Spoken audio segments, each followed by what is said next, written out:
And a very good morning to you. Welcome along to OTB AM. Oh, my mic's on mute. Ta-da! And we're live. You're very welcome along to OTB AM this Tuesday morning. Bright-eyed and bushy-tailed. And racing goes ahead today at Cheltenham. That's one of the big bits of news. The other bit of news that I just broke to own is that Odell Beckham Jr. is now a Cleveland Brown. I'm just in my own little Cheltenham bubble at the moment that I've heard nothing else that happens in sport. Except for like Champions League last night. I didn't even go onto ESPN.com this morning or anything to check what might have happened. Yeah.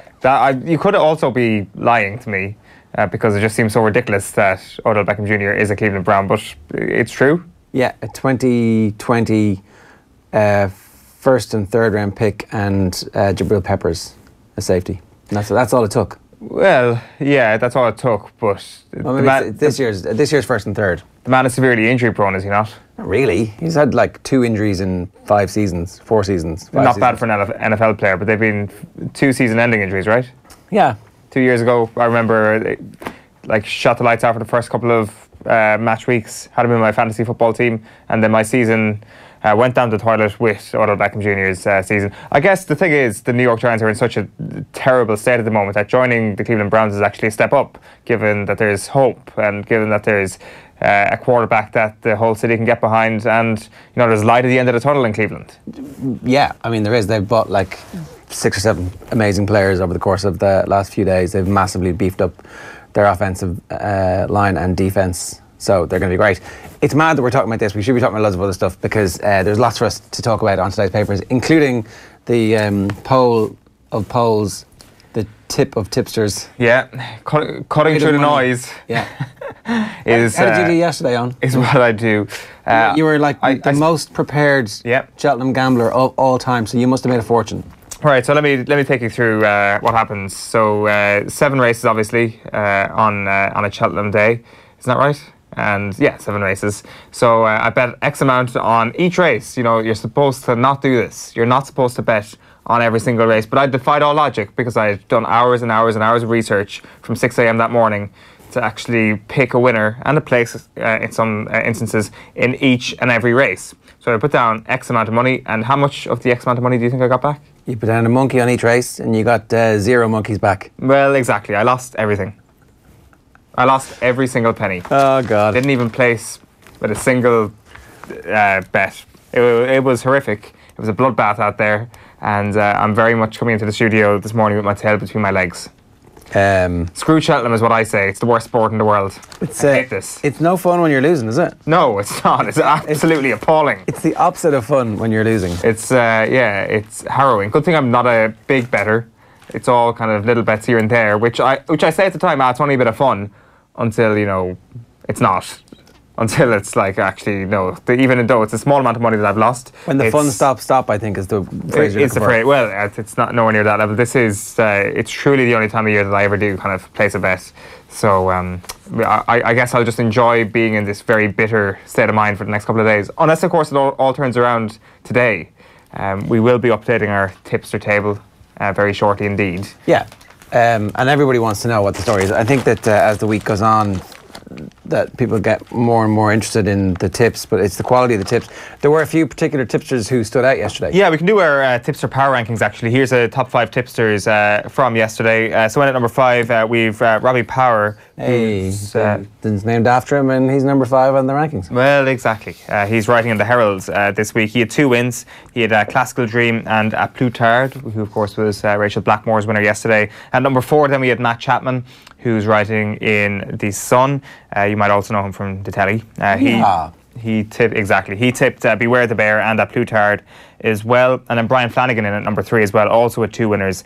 Classical Dream and Beware the Bear were his 2 winners. So out of the 3 of them, they all had 2 winners, but Brian Flanagan's were the biggest outsiders. And at number 2 then, we had Tom Segal, who I put in at number 2 because he had 1 winner only, but he had 3 places. So a pretty good day if you were following him yesterday. His winner was Espoir Dallin, and at number 1, by a country mile really, an unbelievable day for the Guardian's Chris Cook. He had 3 winners and 2 places. His winners were Classical Dream, Roxana, and Beware the Bear. Roxana in particular. Yeah, well, Roxana doesn't, come on. No, Roxana's a complete fluke. It depends on how you view tips. It was either an absolute masterstroke or it was a complete fluke. Well, should have been beaten. Ruby goes down at the last.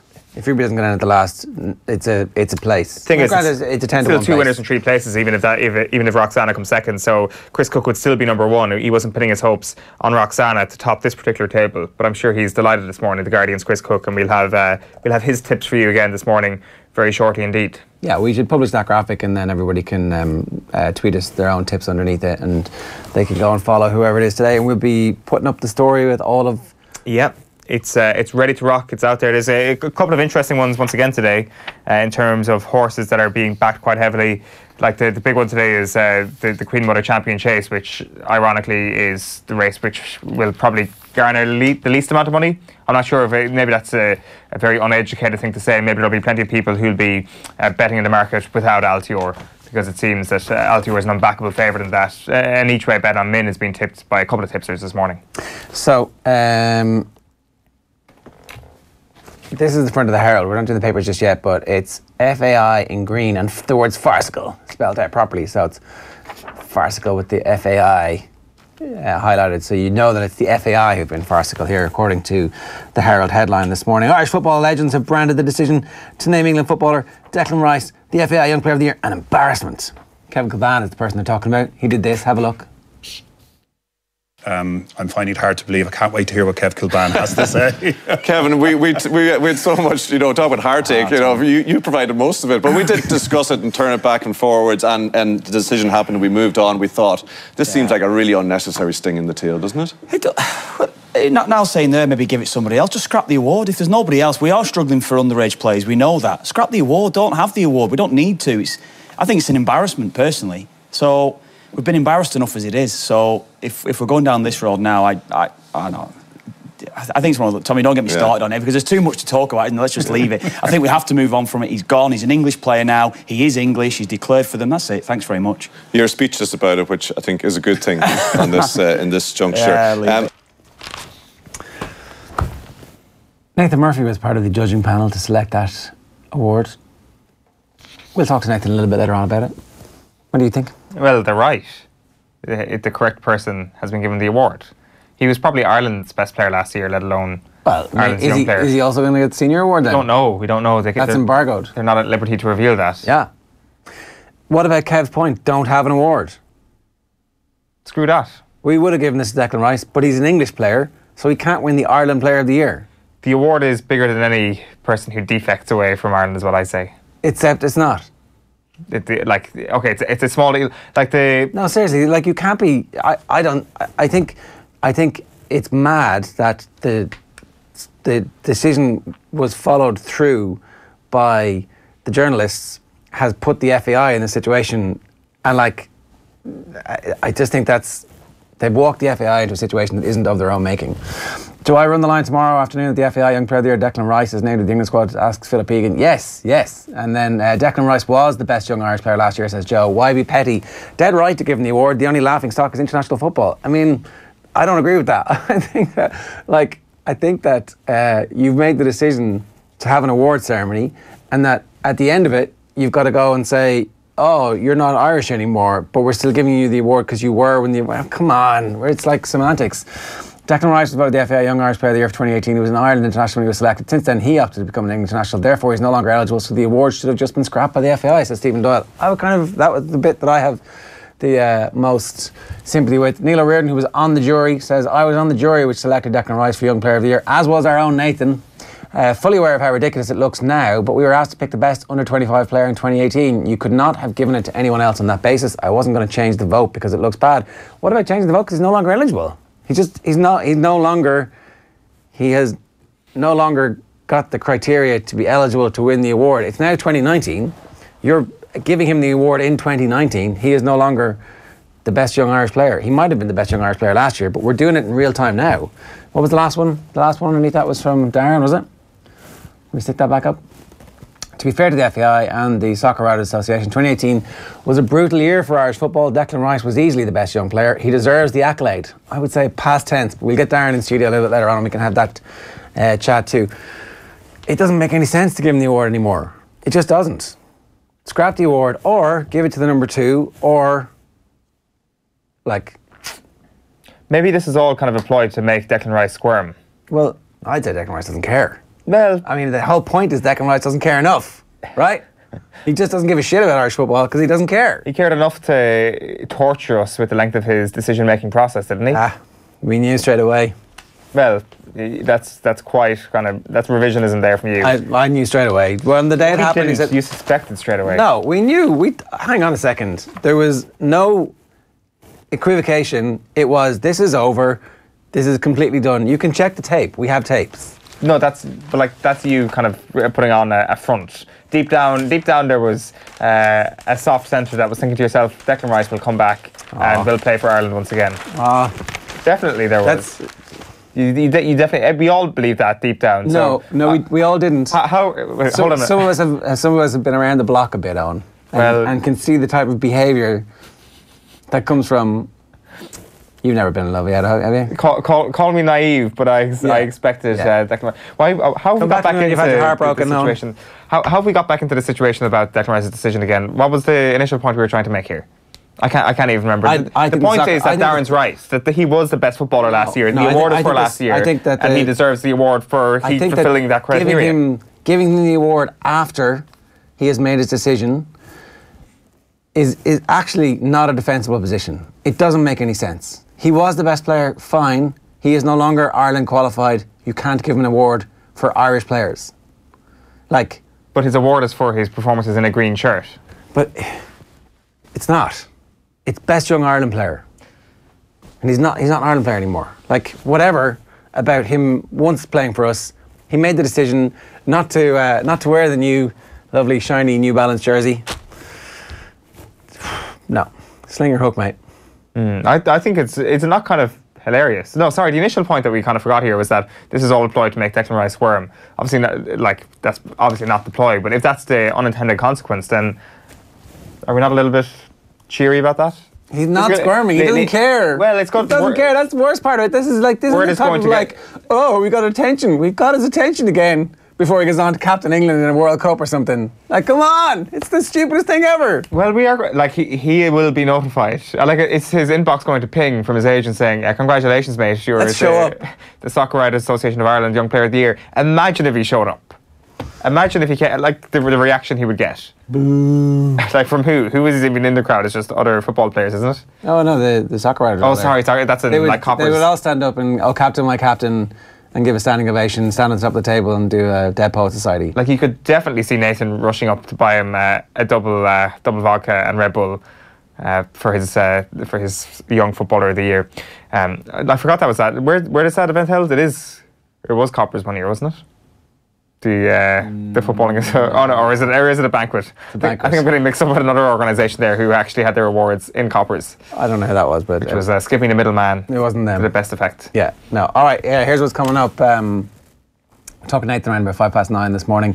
Got a John Duggan at Cheltenham around about 8:45. He had a good day. A couple of winners for John yesterday, and a near miss in the last with Atlanta ablaze, I think, which came down at the last one. It was looking like it was definitely going to place anyway.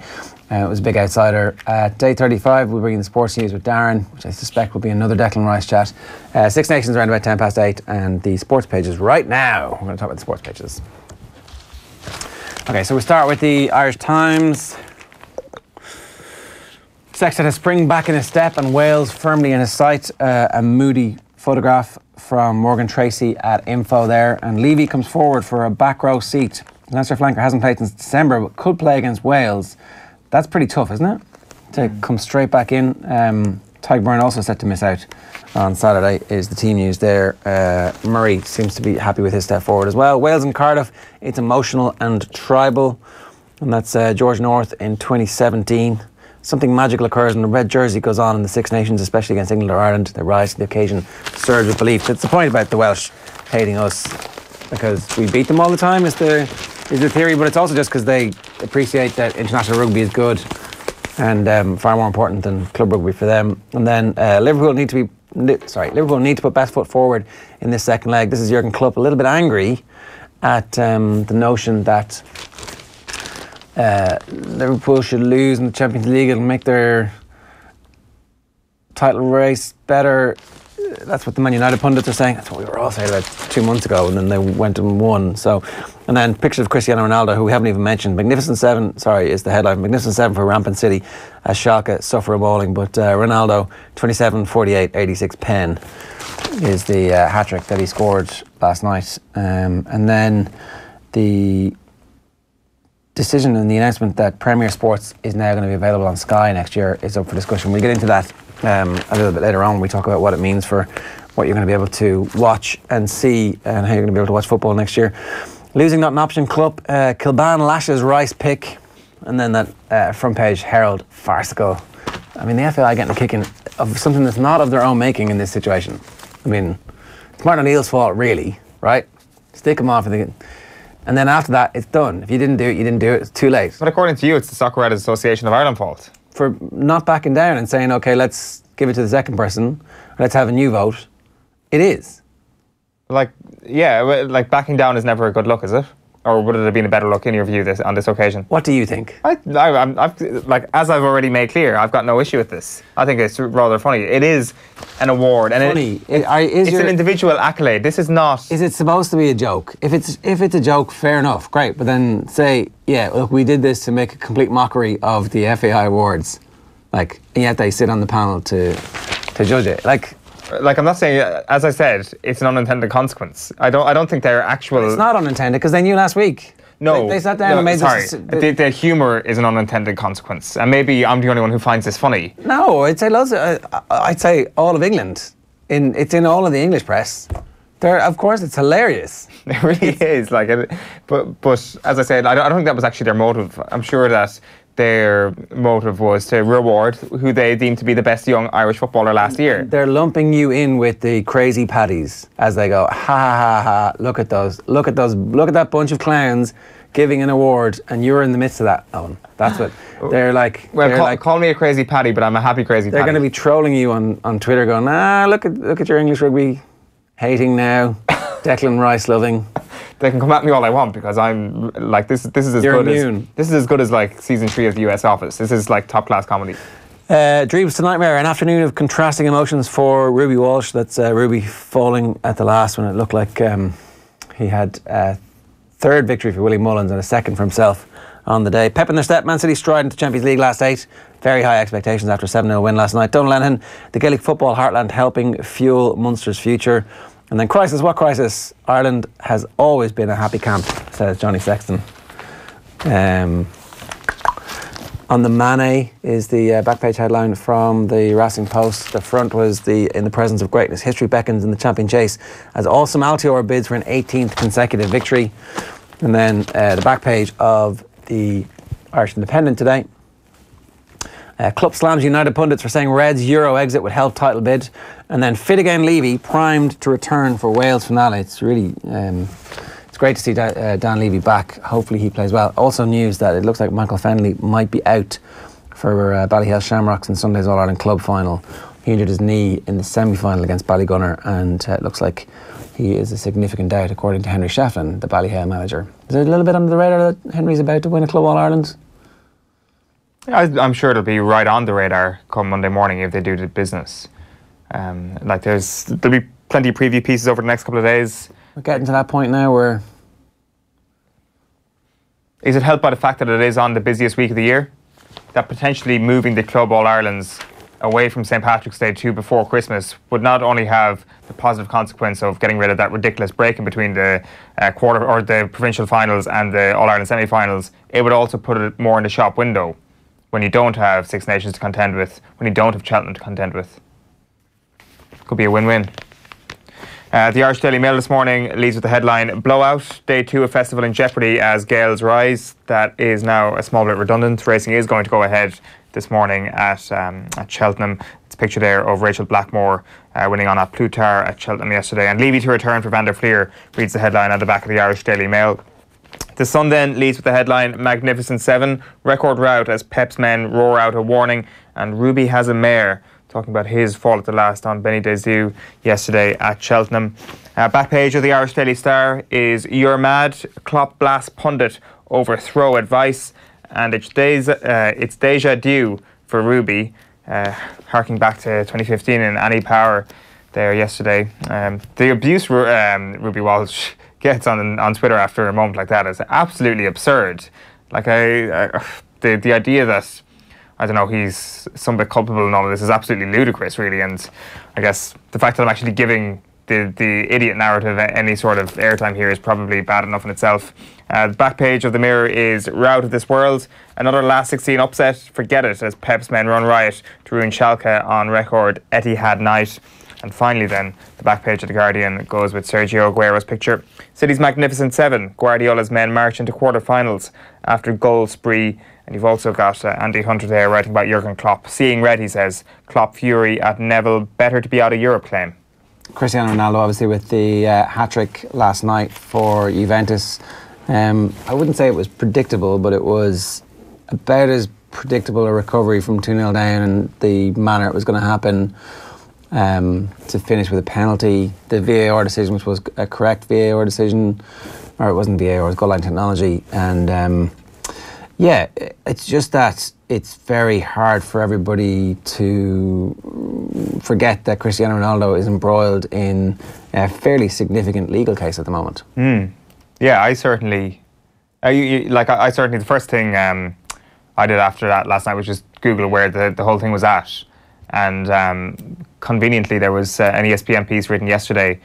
The journalist who wrote the ESPN piece speaks about going to Las Vegas to try and speak to Cristiano Ronaldo's lawyer and having a bit of trouble actually finding who the correct lawyer is, being told that you can't come in here by a particular worker in a certain legal office in Las Vegas, and kind of this air of uncertainty around the case, that they've been trying to serve him with legal notice from the United States for quite some time and have done so unsuccessfully.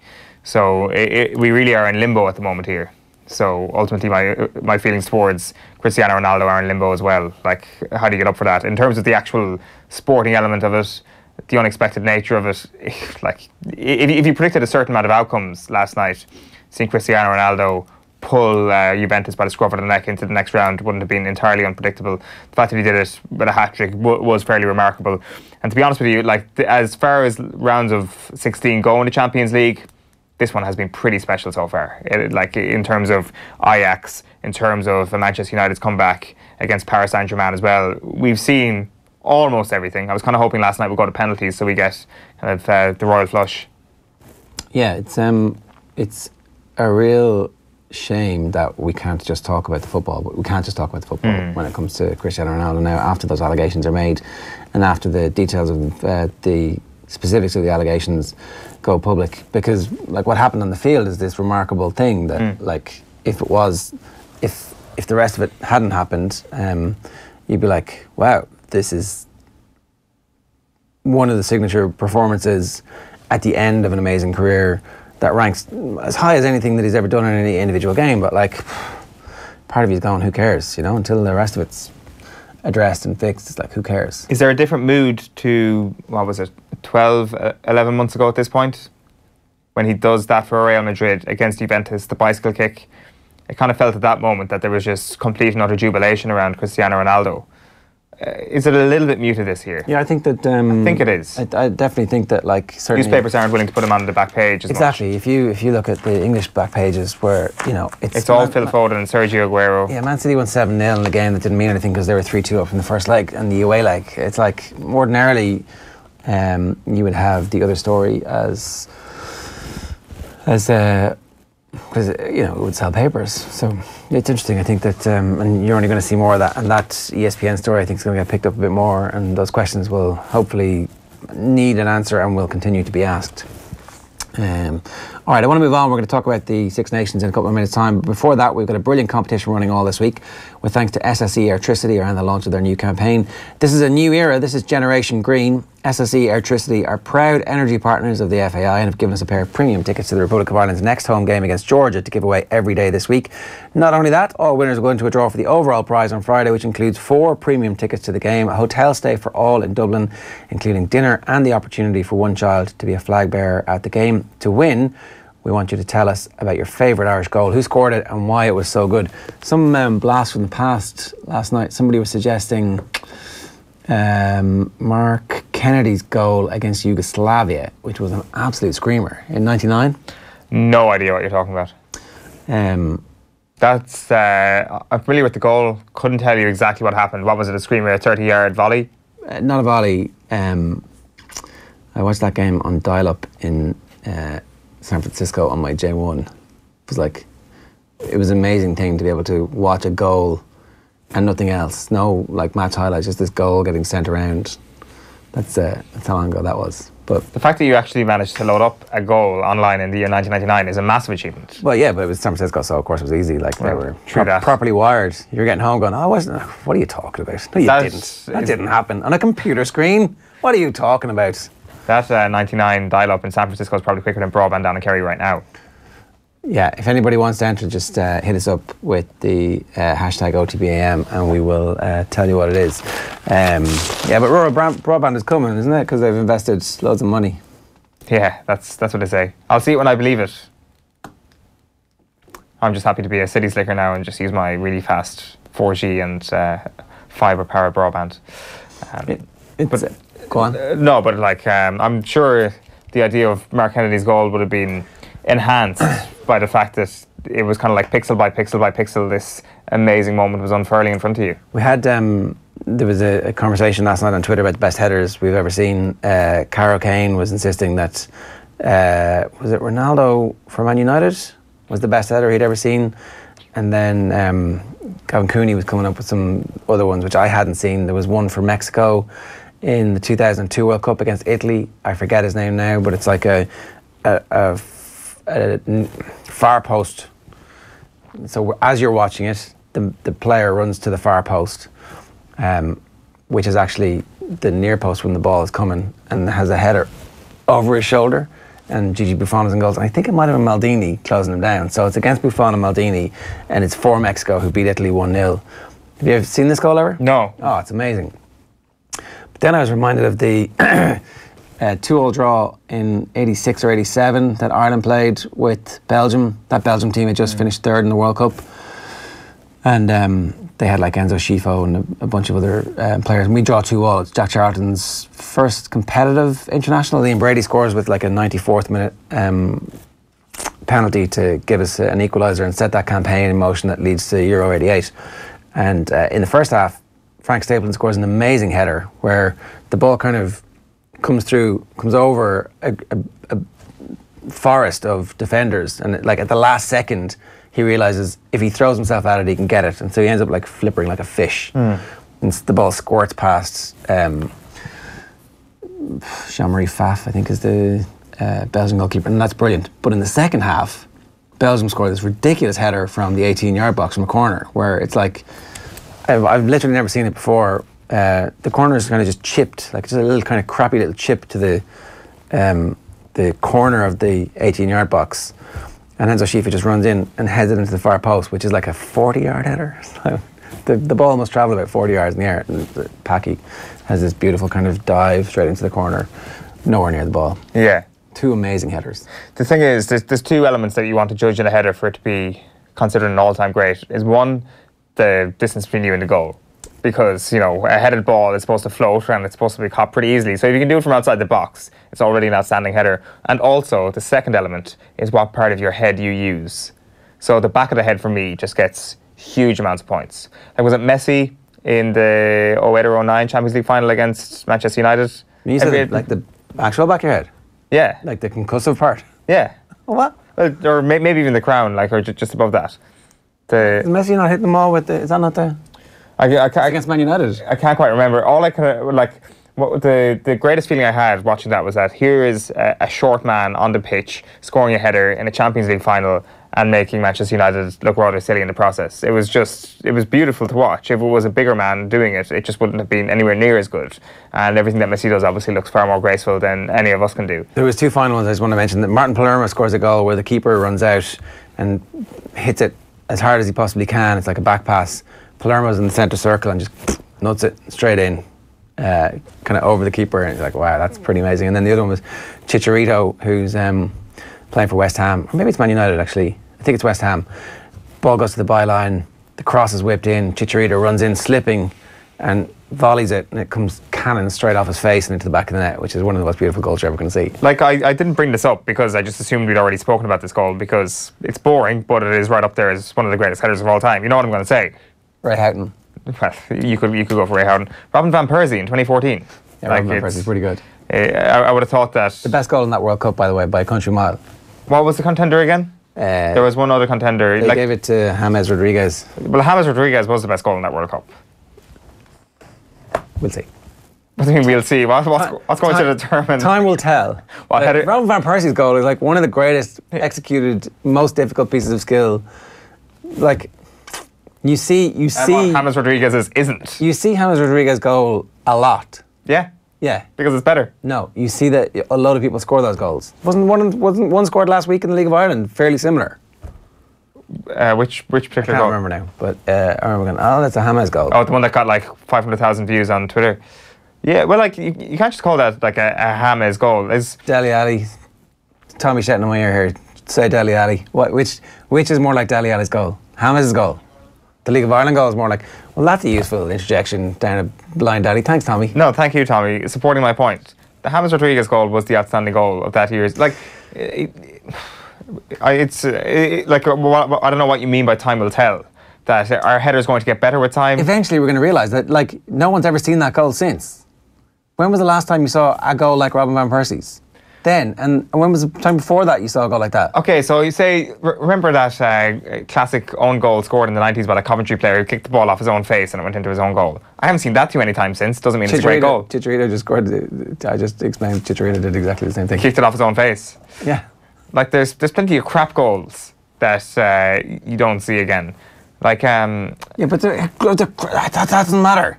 The point is that the Van Persie goal is a really difficult piece of skill to achieve. He did it. You almost never see it. The level of execution required for it is massive. I don't want to downplay this Robin van Persie goal because I literally just mentioned it in a conversation about the greatest headers of all time. So I'm not saying it's a bad goal by any stretch of it. It was nominated for that Puskas Award, wasn't it? It was Van Persie, James, and Stephanie Roach. Or I might be getting my years mixed up there. Who knows? No, I think, yeah, you're totally mixing it up. But anyway. Gerard Morrissey's goal is the one from the other night. And it's like, oh yeah. I mean, is that not exactly what James? Am I misremembering James' goal? The first James I type in, the name comes up, is James O'Donoghue. Well, that's good. Good to see he's surpassed Rodriguez in the international Googling stakes. I don't know, I just think there was something... I don't know, it's hard to describe the emotion you feel in each of those things. There was unbelievable grace about the Robin van Persie header, but there was something far more satisfying about the Rodriguez strike. The Rodriguez strike does end up winning the... Rodriguez, it's grand.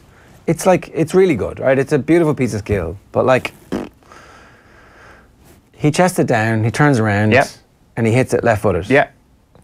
And like, that's one of the greatest goals of all time? Yeah. Better than the Robin van Persie goal? Yeah. It isn't. Yeah. No, it really is. I'm telling Robin van Persie's goal was probably the second. I'm trying to think of any other goals in that World Cup that were sublime.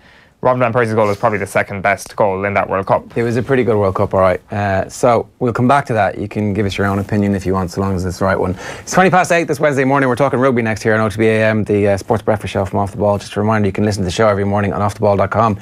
Just hit listen, and then you can minimise and go about your morning as if there was a sports breakfast radio show in the country. Turns out there is.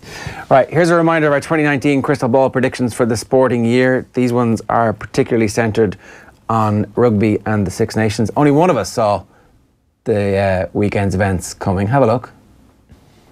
Wales are going to win the Grand Slam. Wales are going to win the Six Nations. I don't know about the Grand Slam. I think Wales have been quietly over the last 18 months giving opportunities to countless players. They had a brilliant November series, which they never do. Gatland has been no doubt looking at this non-stop hagiography of Joe Schmidt going, hang on a second, I'm the best New Zealand coach coaching outside of New Zealand, and I have never once been linked with the All Blacks job. What the hell? But he's going to wait for the World Cup to do the ambush. I think he's going to have a slaloming run this year. A few injuries coming in. Halfpenny, I read this week, is out for the first important player from Aussie out for the first few weeks. Yeah, I mean, I think they actually now have enough strength in that to be able to deal with Lee Halfpenny missing. Just Wales. We've moved on from the Six Nations now. Wales. I don't think they'll win both of them, but I think they might win. Right. They're more likely, I think that there's a chance that they don't win the Six Nations, but I think Wales are my dark horses / this is the time for this Wales. What dark horses that might make a semi-final is supposed to win it. I think that like the institutional memory of what this group have been through over the last while. I just can't believe you actually believe Wales are going to win the Six Nations and the World Cup.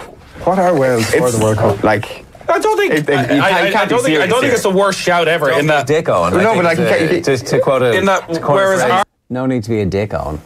That was it. What, they're not going to win the World Cup. What did you have to say, Owen? Have a look.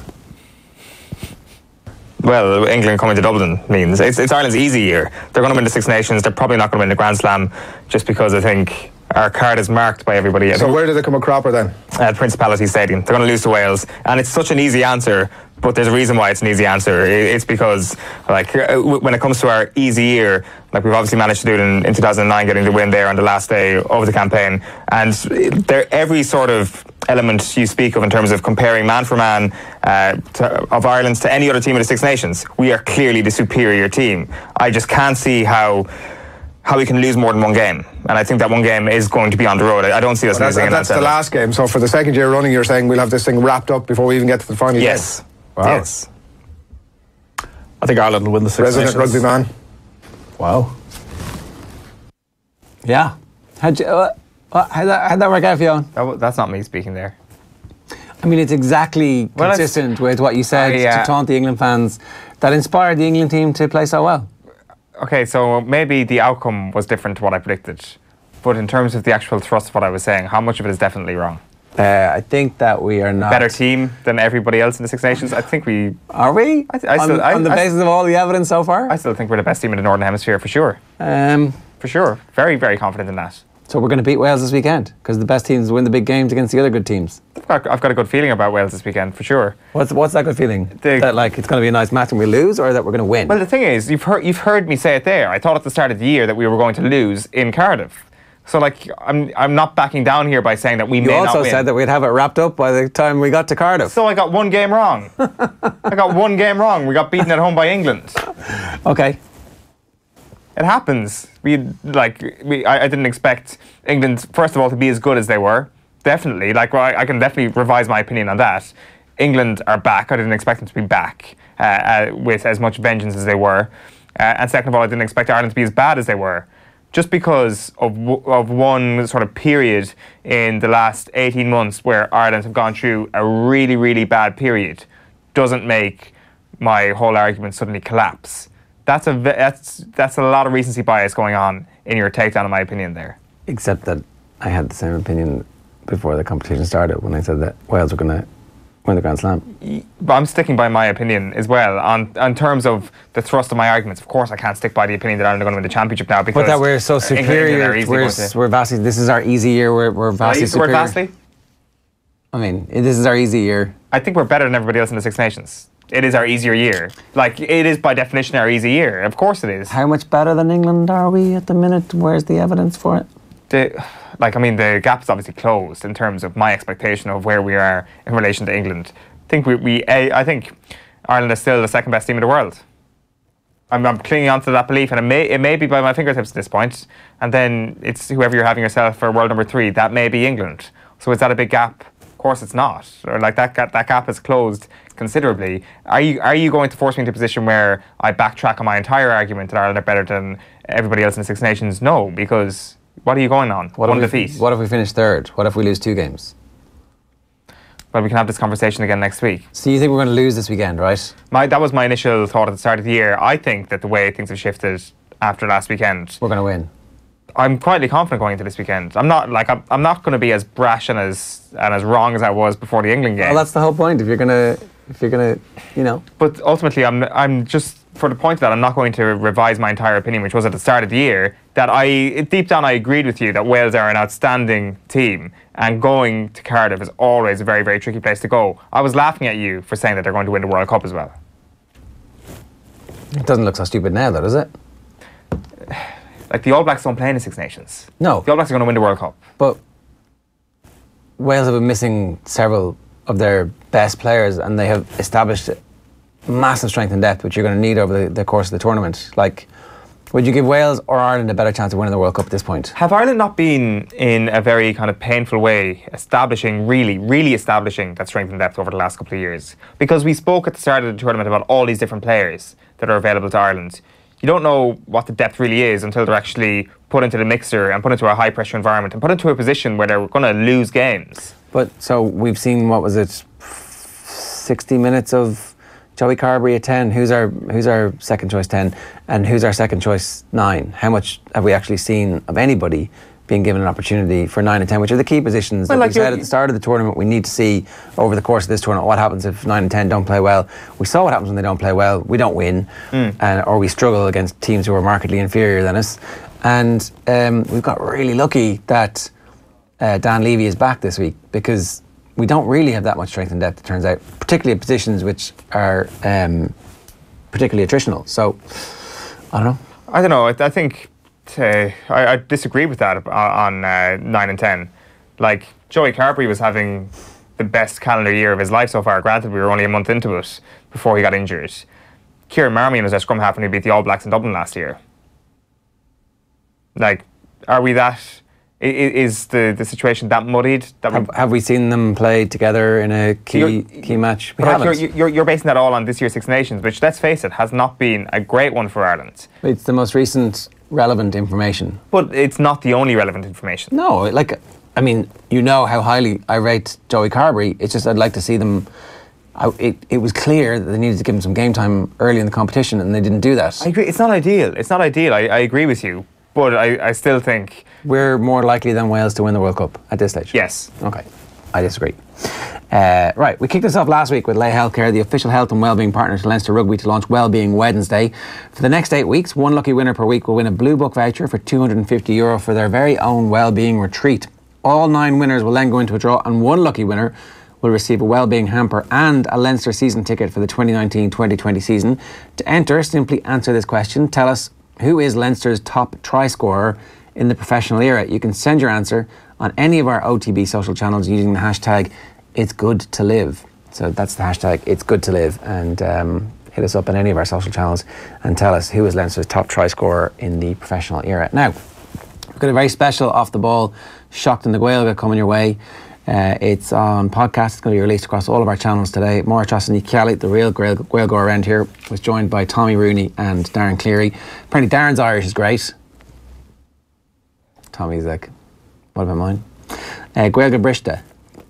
There's Gaeilge Briste, and some English thrown in. Is it called Gaeilge Briste? Is that the name of it? It's not, but that was the working title. GAA referee David Goff, Irish Hockey and Clare GAA star Naomi Carroll, Schlock Neal and Derry's Chrissy McCaig, and Bristol Rugby coach Pat Lamb are all contributing. We're going to join in the discussion here around culture, language and improving the use of Irish in life and sport.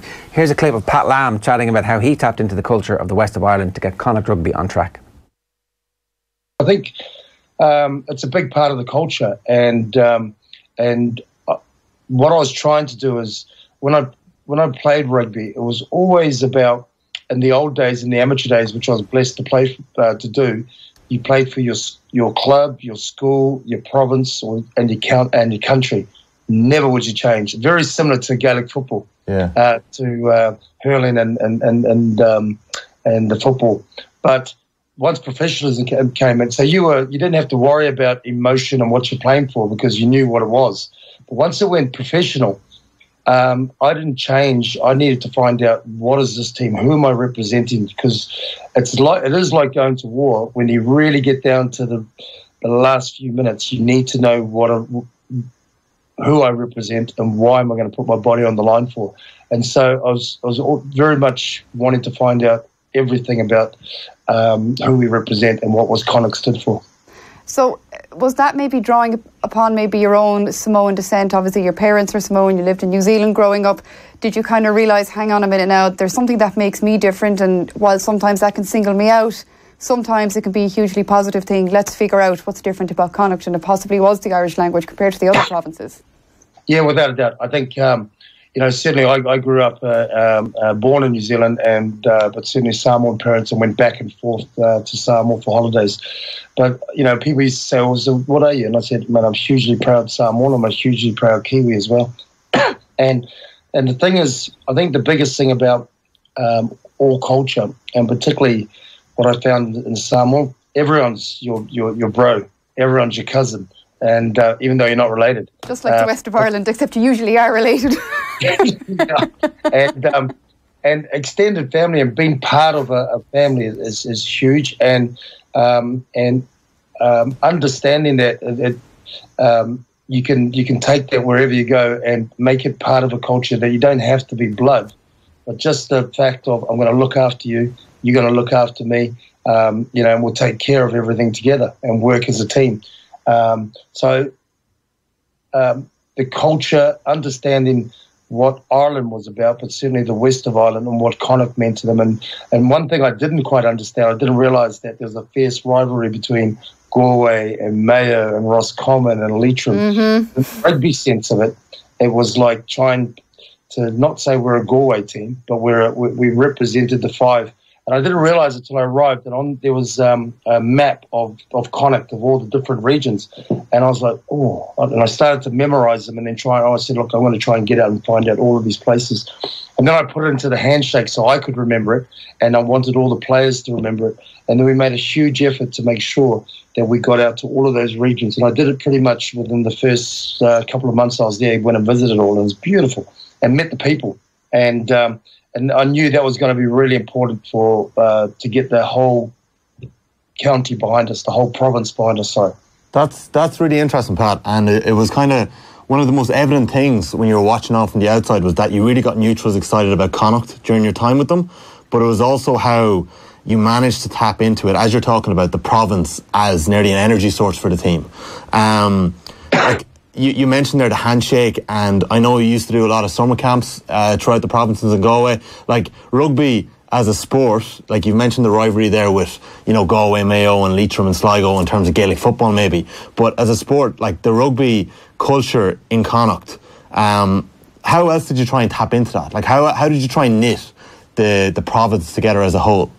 Well, I think the first thing is that we needed to establish the vision of what we're trying to do. And I've said it many times that once you got the vision, it then drives the leadership. So all the leadership of within Connacht Rugby and right down, our decisions have to be around how do we achieve this vision. So establishing that first. And as we went about, because I knew when I first arrived, there was meetings with the board, and they wanted to talk about how we can improve the culture of Connacht Rugby. Yeah. And I was sitting there smiling, and they were all debating it in this boardroom. And then I said, can I just show you my first slide? And I put it up, and I said, vision drives leadership, and then leadership drives the culture, and then culture drives the performance, and that's what's going to leave the legacy. And they all look, and I said, so I understand you want to look at culture, but I've asked everyone. I got told when I came here, the vision for Connacht Rugby, when I said in my interview, was to be the best province in 5 years. And I love that. But then the problem was, when I got there, I asked everybody, what's the vision of Connacht Rugby? Not one person told me that was what it was. So I said, well, we have a fundamental issue here, is that we've all got to understand what it is. So we ended up having a bit of a workshop, and we ended up establishing our vision of being inspiring our community through rugby success, which encompassed everybody. So everyone, and that, if we are, we have unbelievable victories. We beat Munster. That's just a moment of inspiration, but it carries on. The boys in the hospital visiting the sick children, that's inspiration. We were able to identify, suddenly all these young kids wearing Connacht jerseys instead of Munster jerseys. That's inspiration too. So it gave everyone more than just playing the game, and more than just supporting the guys who play the game, and understanding that this is bigger than just the rugby game of rugby. And then the next thing we needed to do was certainly connect the guys to the community. And I said, fellas, we've got to get out and see the community. And it was a two-way thing, because I wanted them to obviously the community to meet us and see what we're about, and spread the word, if you like. But the biggest thing is I wanted the players who were from Dublin, who were from Cork, who were from all around Ireland, and then all of those around the world, to understand who we represent.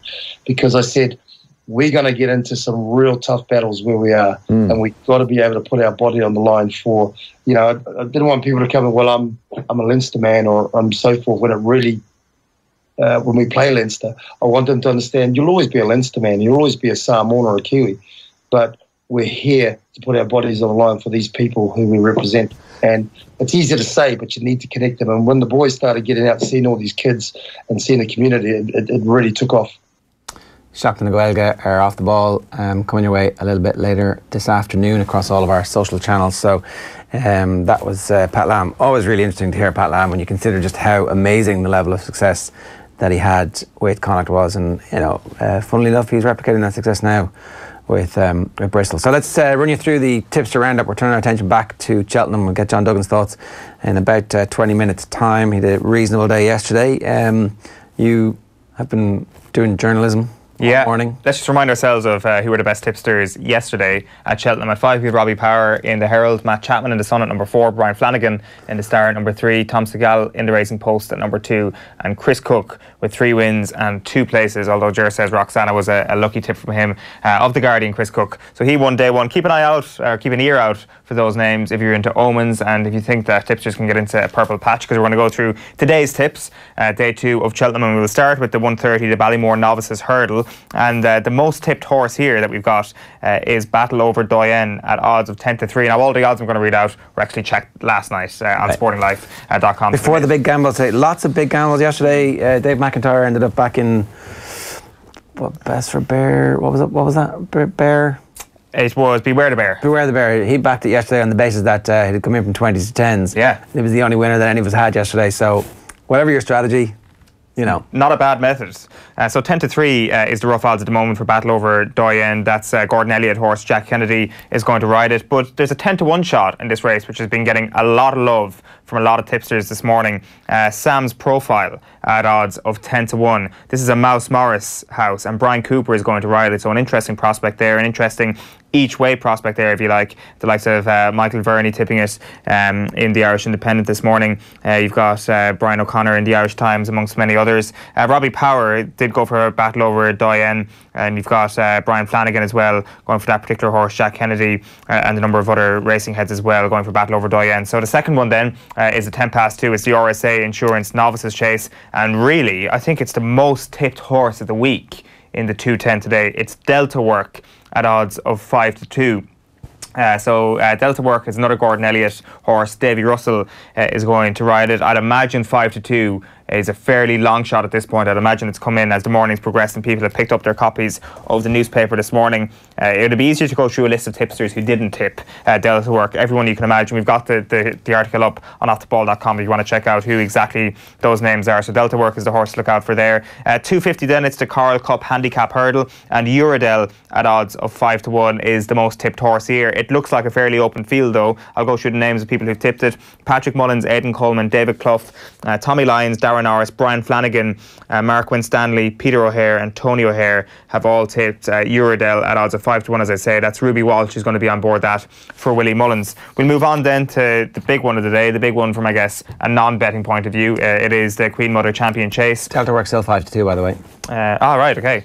That is a good sign. Altior, obviously 5-2 on, favourite for the 3:30. Hard to go against this. There are a couple of people who have mentioned betting without Altior, and Min really is getting most of the tips there at odds of 4-1. That's going to be Ruby Walsh on board that for Willie Mullins, and of course Nicky Henderson is training Altior. So Michael Verney in the Irish Independent mentioned Min in the betting without Altior. I actually don't have the odds for that in front of me. 10-3. Ruby Walsh. So I don't know, but Ruby Walsh mentioned Min as part of an each way double. And Ruby was obviously in the know with the first winner yesterday as well. So it's one to keep an eye on potentially there. At 4:10 then, the Glenfarclas Chase, Tiger Roll at odds of 11-10 is getting most of the tipping here this morning. Now. Not a great day for Gordon Elliott yesterday, but he could come back with a roar today. So Tiger Roll is what's being tipped there. quite considerably the most tipped horse in that across the newspapers this morning. We'll move on then to the 10 to 5 race. It's the Boodles Juvenile Handicap Hurdle, and again this is a fairly open field, a lot of different horses being tipped and no real outstandingly tipped horse, I should say, but the one that did get the most tips is Lethal Steps at odds of 8 to 1. Katie Walsh, David Clough, Matt Chapman, David Coughlin, Mark Winstanley and Davy Russell all tipping Lethal Steps into 450. That's another Gordon Elliott horse. Drifting to 9 to 1 now. Drifting to 9 to 1, right. And it looks like Davy Russell's going to be on board. And then finally, the Weatherby's Champion Bumper. It's the 5:30 race. And the horse that seems to be getting most of the backing here is Envoy Allen at odds of 7 to 2. A big enough list of tipsters there tipping that. Jamie Codd's going to be on board that for Gordon Elliott. Blue Sari as well at odds of 3 to 1, getting a few names behind it. Drifting to 9 to 2 Envoy Allen and shortening to 5 to 2 now for Blue Sari. So a move away from the Elliott horse towards the Mullins horse in the Bumper. It's a pretty good lineup as well of people who are actually backing Envoy Allen. You've got you've got like the likes of Brian O'Connor, you've got Vern, you've got Davy Russell backing this as well. So there's good names. As I say, if you want to get the full list of the names of the tipsters who are behind each horse, you can go on to offtheball.com. All right, very quickly, it is 8:42 this morning. You're listening to OTB AM. If you're just listening to us, you can get us on the Off the Ball website. Just click the listen live, or of course, if you're watching us, you can get us on YouTube, youtube.com/offtheball, facebook.com/offtheball. We also stream live on Periscope every morning.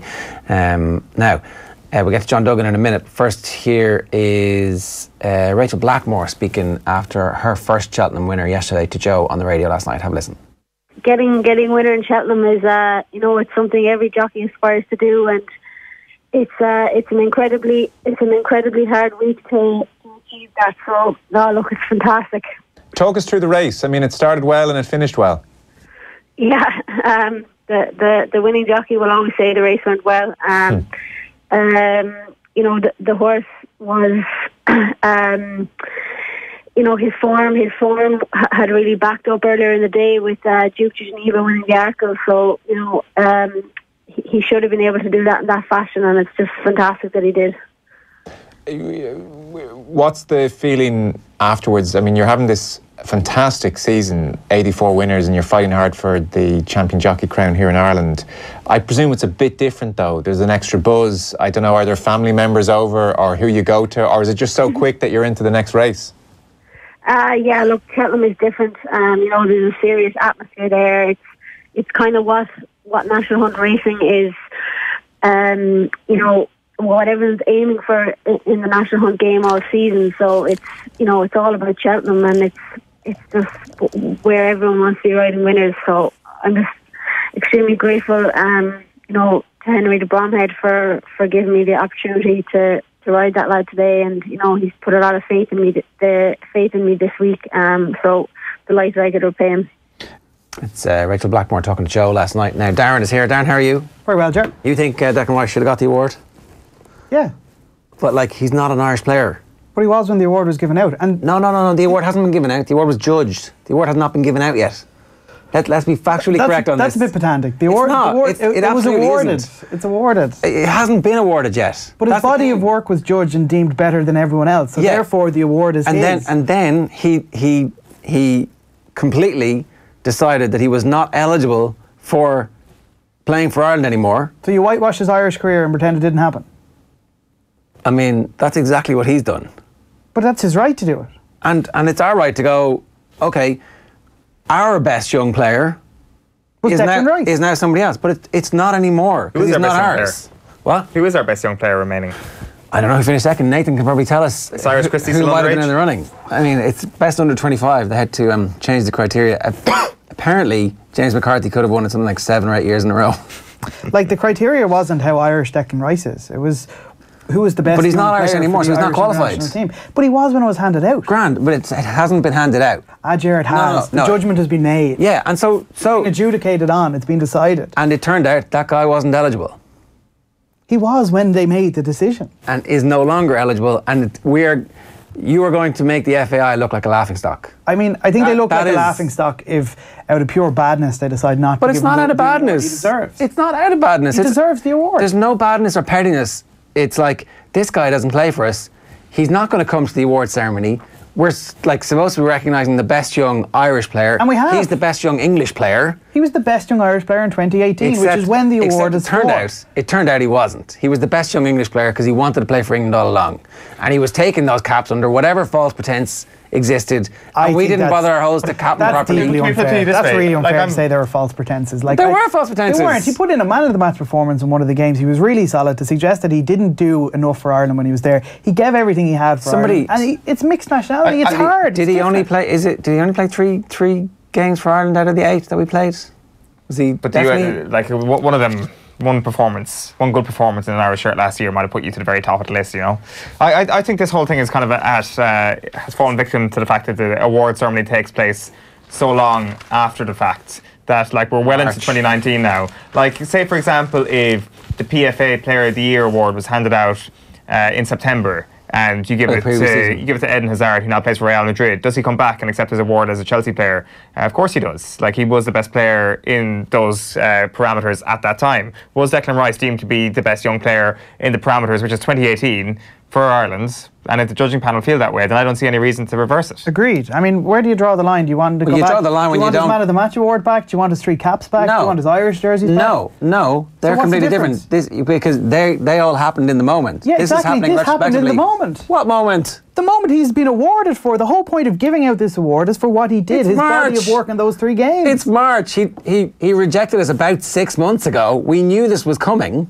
Like, let's get Nathan on, and we'll get him to defend this a little bit later. But I just think it's ridiculous. Like, it's okay to say he rejected us. He was our best player, but he no longer qualifies for us. So we're going to pick somebody else, or we're not going to have an award this year. It's so petty and small-minded to deny him the award he deserves just because he's decided now that he would like to represent England.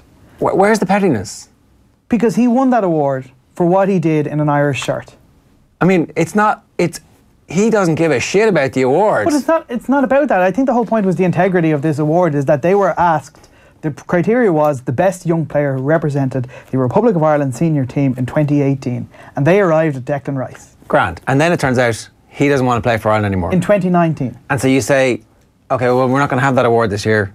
Or he would have won the award if he was still playing for us. That would be more embarrassing that we can't actually muster up another young player to give an award to. Well, I mean, I don't know if that's embarrassing so much as like a wake-up call, which is also probably a reasonable conversation to be having. But this, like, giving him something for something that he is no longer eligible for is just dragging the FAI through the mud, and it seems to me to be pointless. You've judged awards before.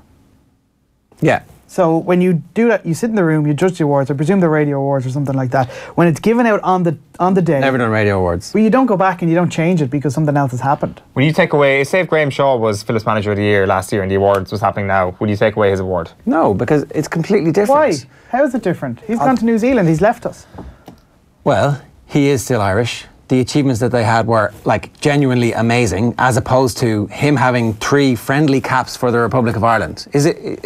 So I don't know the criteria for this award. Is it your performances for Ireland over that period of time, or is it your like performances for West Ham? Like, what does he get the award for? It's performances for Ireland. Yeah. I mean, they weren't slim pickings. That's more of an issue. Tommy shouting, move on. So, at me, not you two. He's obviously on your side. Day 2 of the Cheltenham Festival will go ahead after the course passed an early morning inspection. Heavy winds had put Ladies' Day under threat, but the course clerk Simon Clace delivered the good news at first light. After a fantastic day's racing yesterday, Day 2 of the festival presented by Magnus 2019 dawns with the winds not as strong as expected. We have given the go-ahead for racing, kicking off at 1:30 with a fantastic afternoon's racing. The ground is still soft on the chase and hurdle courses, soft, heavy in places on the cross country, and we're expecting a largely dry day. There may be the odd shower, but with a few gusty winds. Now, Cristiano Ronaldo believes his hat-trick against Atletico Madrid has repaid the transfer fee Juventus gave the club. The Portugal captain joined from Real Madrid in a deal worth €112 million before last night. He only scored once in the group stage, but was also sent off against Valencia. But with the chips down, he delivered in style to complete a stunning comeback against Atletico. He told Sky Sports Italia, "This is why Juve brought me in, to help magic nights like this." He's likely, though, to face a fine for this celebration you can see on screen, which appeared to mimic the Atletico boss, Diego Simeone. Simeone turned towards fans and grabbed his crotch after Jose Gimenez opened the scoring in the 2-0 win last month. He was fined €20,000 by UEFA for what they called the obscene goal celebration. Manchester City strolled into the last 8 with a 7-0 demolition of Schalke at the Etihad Stadium. 2 first-half goals from Sergio Aguero sent the Premier League leaders on their way to a 10-2 aggregate win. While Jurgen Klopp says he'll be ignoring pundits from Manchester for the rest of the season, he has rejected claims by Gary Neville that the club's Premier League title prospects would be improved by a European exit. They play Bayern Munich tonight and are currently 1 point behind Premier League leaders Manchester City. If they win tonight, that would obviously mean more games for them. That's Gary Neville's logic, is that City's still in contention to win the Champions League, Premier League and FA Cup. He feels Liverpool would be better suited to focus on domestic matters. Former United captain Neville, in fact, has angered Klopp now. World watch this game tomorrow night. If we go in and play on 1.5 legs or what, I wish that the guys who write you down this question, whatever, that they try to prove someday that it's possible to use their ideas in real life and not only in the studio. That would help. I'm not angry about it. It's just, it's so mad that I constantly get confronted with it. And on the other hand side, it will build a momentum. Yes, if we play good football afterwards. This game has nothing to do with anything else. If we only stay in this competition and we win it tomorrow night, if we deserve to go through, if we play good football, it could change the world for us. If not, and then we say on Thursday morning, so now, oh, it's over and now let's concentrate on Fulham. Of course, that's how it is. Nothing to do. It's only one game, a very important game, very, very important game, and more important games will come. So, Sunday, Fulham, and then, I don't know, Tottenham, and then the next one. That's all we come. But tomorrow night, we only play one of them, and that's against Bayern. Alexander Lacazette has been cleared to play for Arsenal in the second leg of their Europa League last 16 tie against Rennes tomorrow night after UEFA reduced his 3-match suspension following an appeal. The Frenchman had been shown a straight red card in the last 32 first leg away loss to Bate Borisov. He was sent off for elbowing an opponent. The governing body UEFA confirmed yesterday afternoon that Arsenal's appeal has partially been upheld, which was reduced to a 2-match European sanction. That's absolutely ludicrous. What the hell is the basis behind that? That he elbowed a guy in the face. I'm not sure if you saw this. And they're just like, yeah, it's grand, 2-match ban. It's the definition of a blatant red card. Yeah. He lashed out, frustrated, spoilt. Because he just had a goal ruled out for offside. When his Belarusian evening wasn't going to plan. And I don't understand how that's reduced to a 2-game ban. Did he do I'd love that. Did he do a Ramos on it? Did he do it on purpose? I'm personally delighted that he's playing, but like if you're calling a spade here, that's a 3-match ban, and why those bans exist. Yeah, it's a very strange decision, and the fact that it was partially upheld, so they deemed him to have committed some kind of foul, but not a foul serious enough as that it warranted the full 3-match ban. Fair. Do you think it was a full 3-match ban then? Yeah, of course it was. He elbowed a guy in the face. Maybe not the elbow, he certainly swung back at him and connected. Reckless. Leeds went top of the championship table last night thanks to a 3-0 win away to Reading. David McGoldrick sent a reminder to Mick McCarthy of his goal-scoring talents. He scored the second as 10-man Sheffield United beat Brentford 2-0 at Bramall Lane. That marked the striker's 12th championship goal of the season, give him the middle-aged player of the year. Later, Norwich can reclaim top spot with a win at home to Hull. Declan Rice is expected to get his first England call-up when manager Gareth Southgate names his squad for the upcoming Euro 2020 qualifiers this afternoon. The West Ham midfielder has completed his international allegiance switch. All the documentation has been filed and he is available to play if called upon. Johnny Sexton has fired a warning shot to the Welsh and is confident Ireland can dash their Grand Slam dreams. Wales on course to emulate the feat achieved by Ireland last year, and they will secure that accolade with a win this weekend. Ireland still harbour some hopes of claiming the championship, but they need to win and hope for a favour from Scotland against England. Joe Schmidt's charges brought an end to the All Blacks record-breaking 18-match winning run back in 2016, and they also denied England a Grand Slam then the following year. The Wales head coach Warren Gatland says his men have forgotten how to lose amid 13 consecutive victories. Sexton says that kind of confidence can come back to bite you. Well, I don't know if Wales feel like they're invincible. They're saying that they're forgotten how to lose and all that, but you know, they've eked out some results. You know, we've played well against teams that have been on runs before. You know, when you talk about England, New Zealand, and stopping their runs, but. Again, we'll give them the respect that they absolutely deserve. We'll analyse them. We'll talk about where we think we can get at them. We'll talk about where they're very strong, and we'll come up with a plan. And I don't think we'll talk too much about the psychology of them or anything like that. It's fair enough, really. That whole notion of being invincible was something that Eoin was clearly channeling before our England game. Superiority and invincibility are not one and the same. It turned out we weren't invincible. Or superior. On that note, Darren, good stuff, thanks very much. John Duggan, good morning to you. How you doing over at Cheltenham? Ger and everybody, how are we doing? Yeah, good. How was your day? All in all, you had a pretty good day, I think.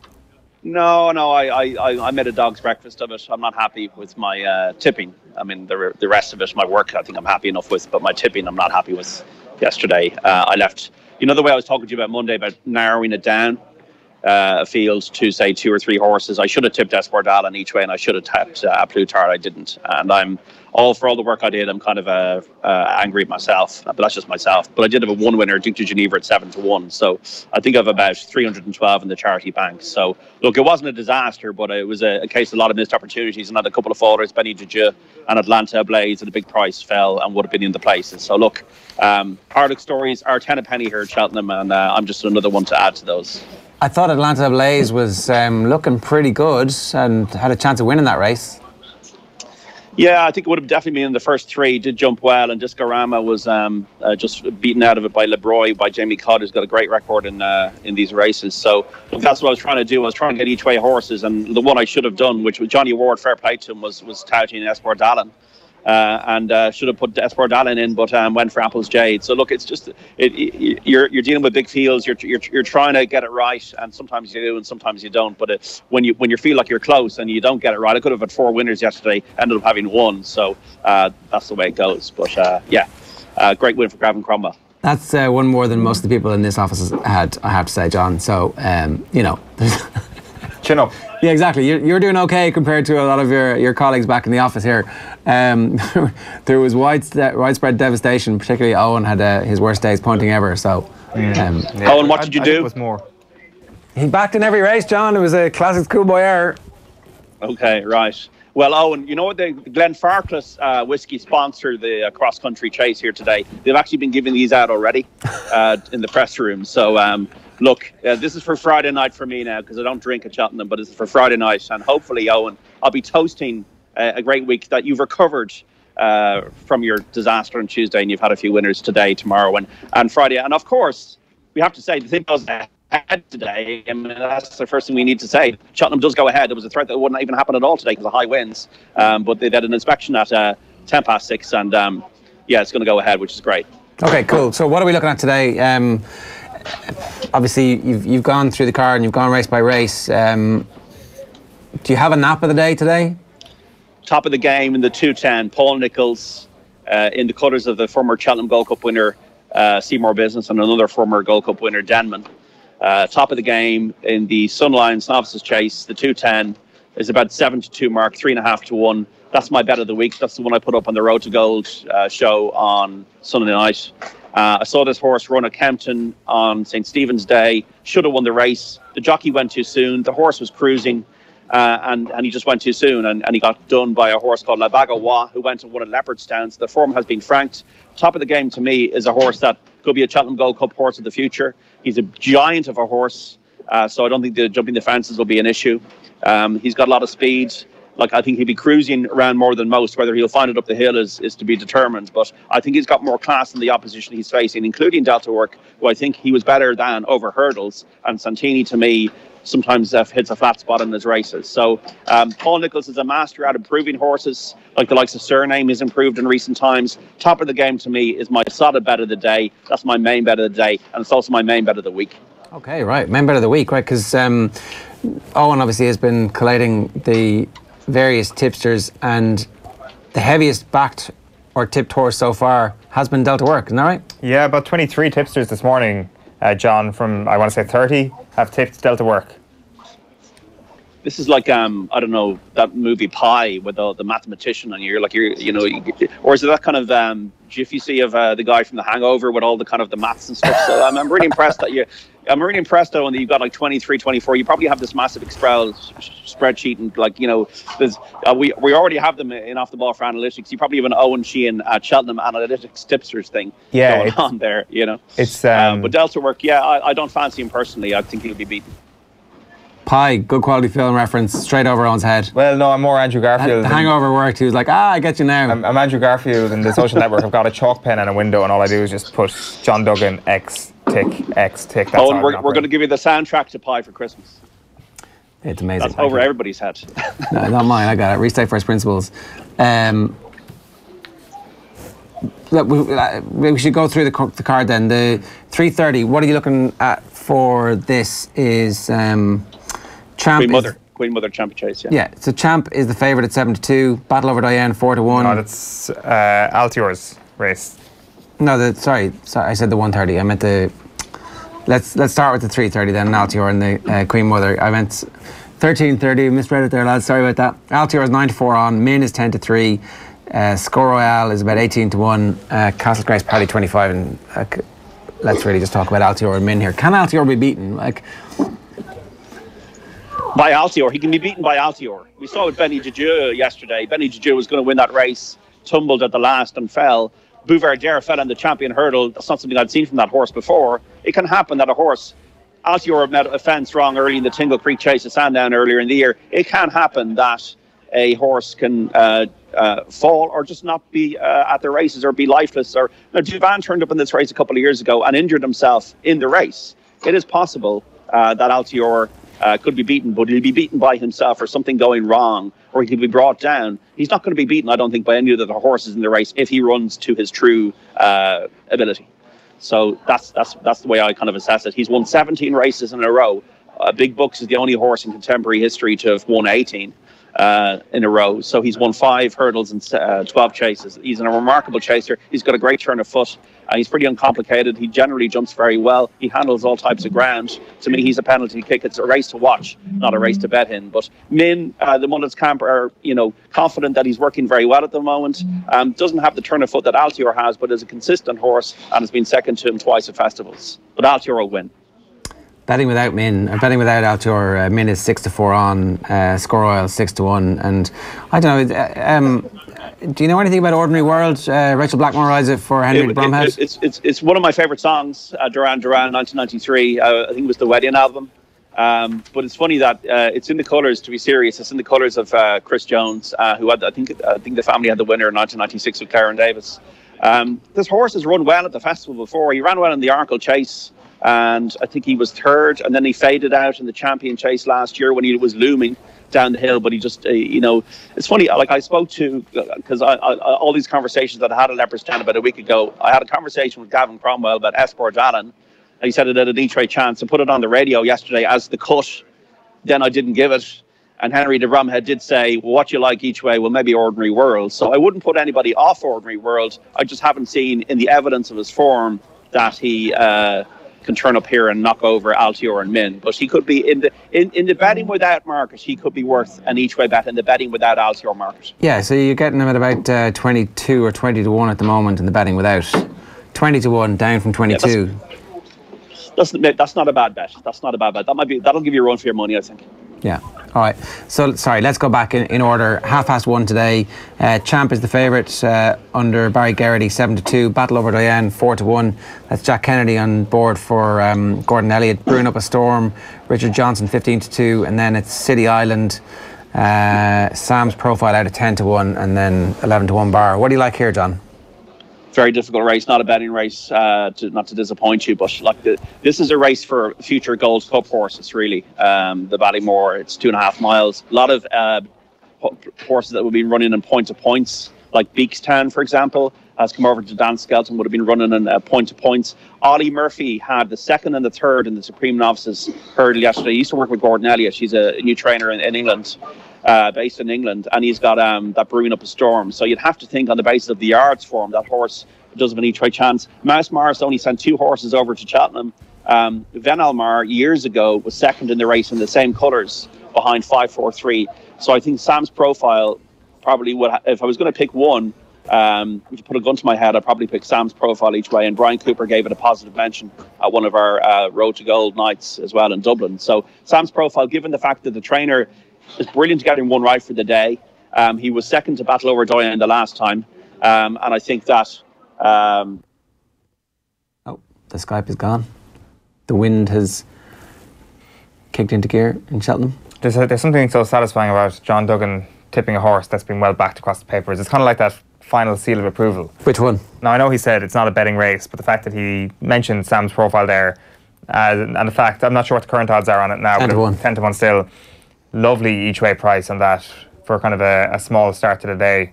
It's just kind of perfect for something that's kind of like a big enough race that kind of is a little bit uncertain as to... You're getting 4 places for that one as well. So, okay, so that's the first race of the day. We've talked a little bit about Delta work and top of the game, and we've done that one. The 250 next to Carl Cup handicap hurdle whenever we do establish John's line. Yeah, John's back, yeah. So, John, the Carl Cup 250, have you got a bet here? This is the Oradell race. Yeah, Kulultovic. Each way is about 12 to 1.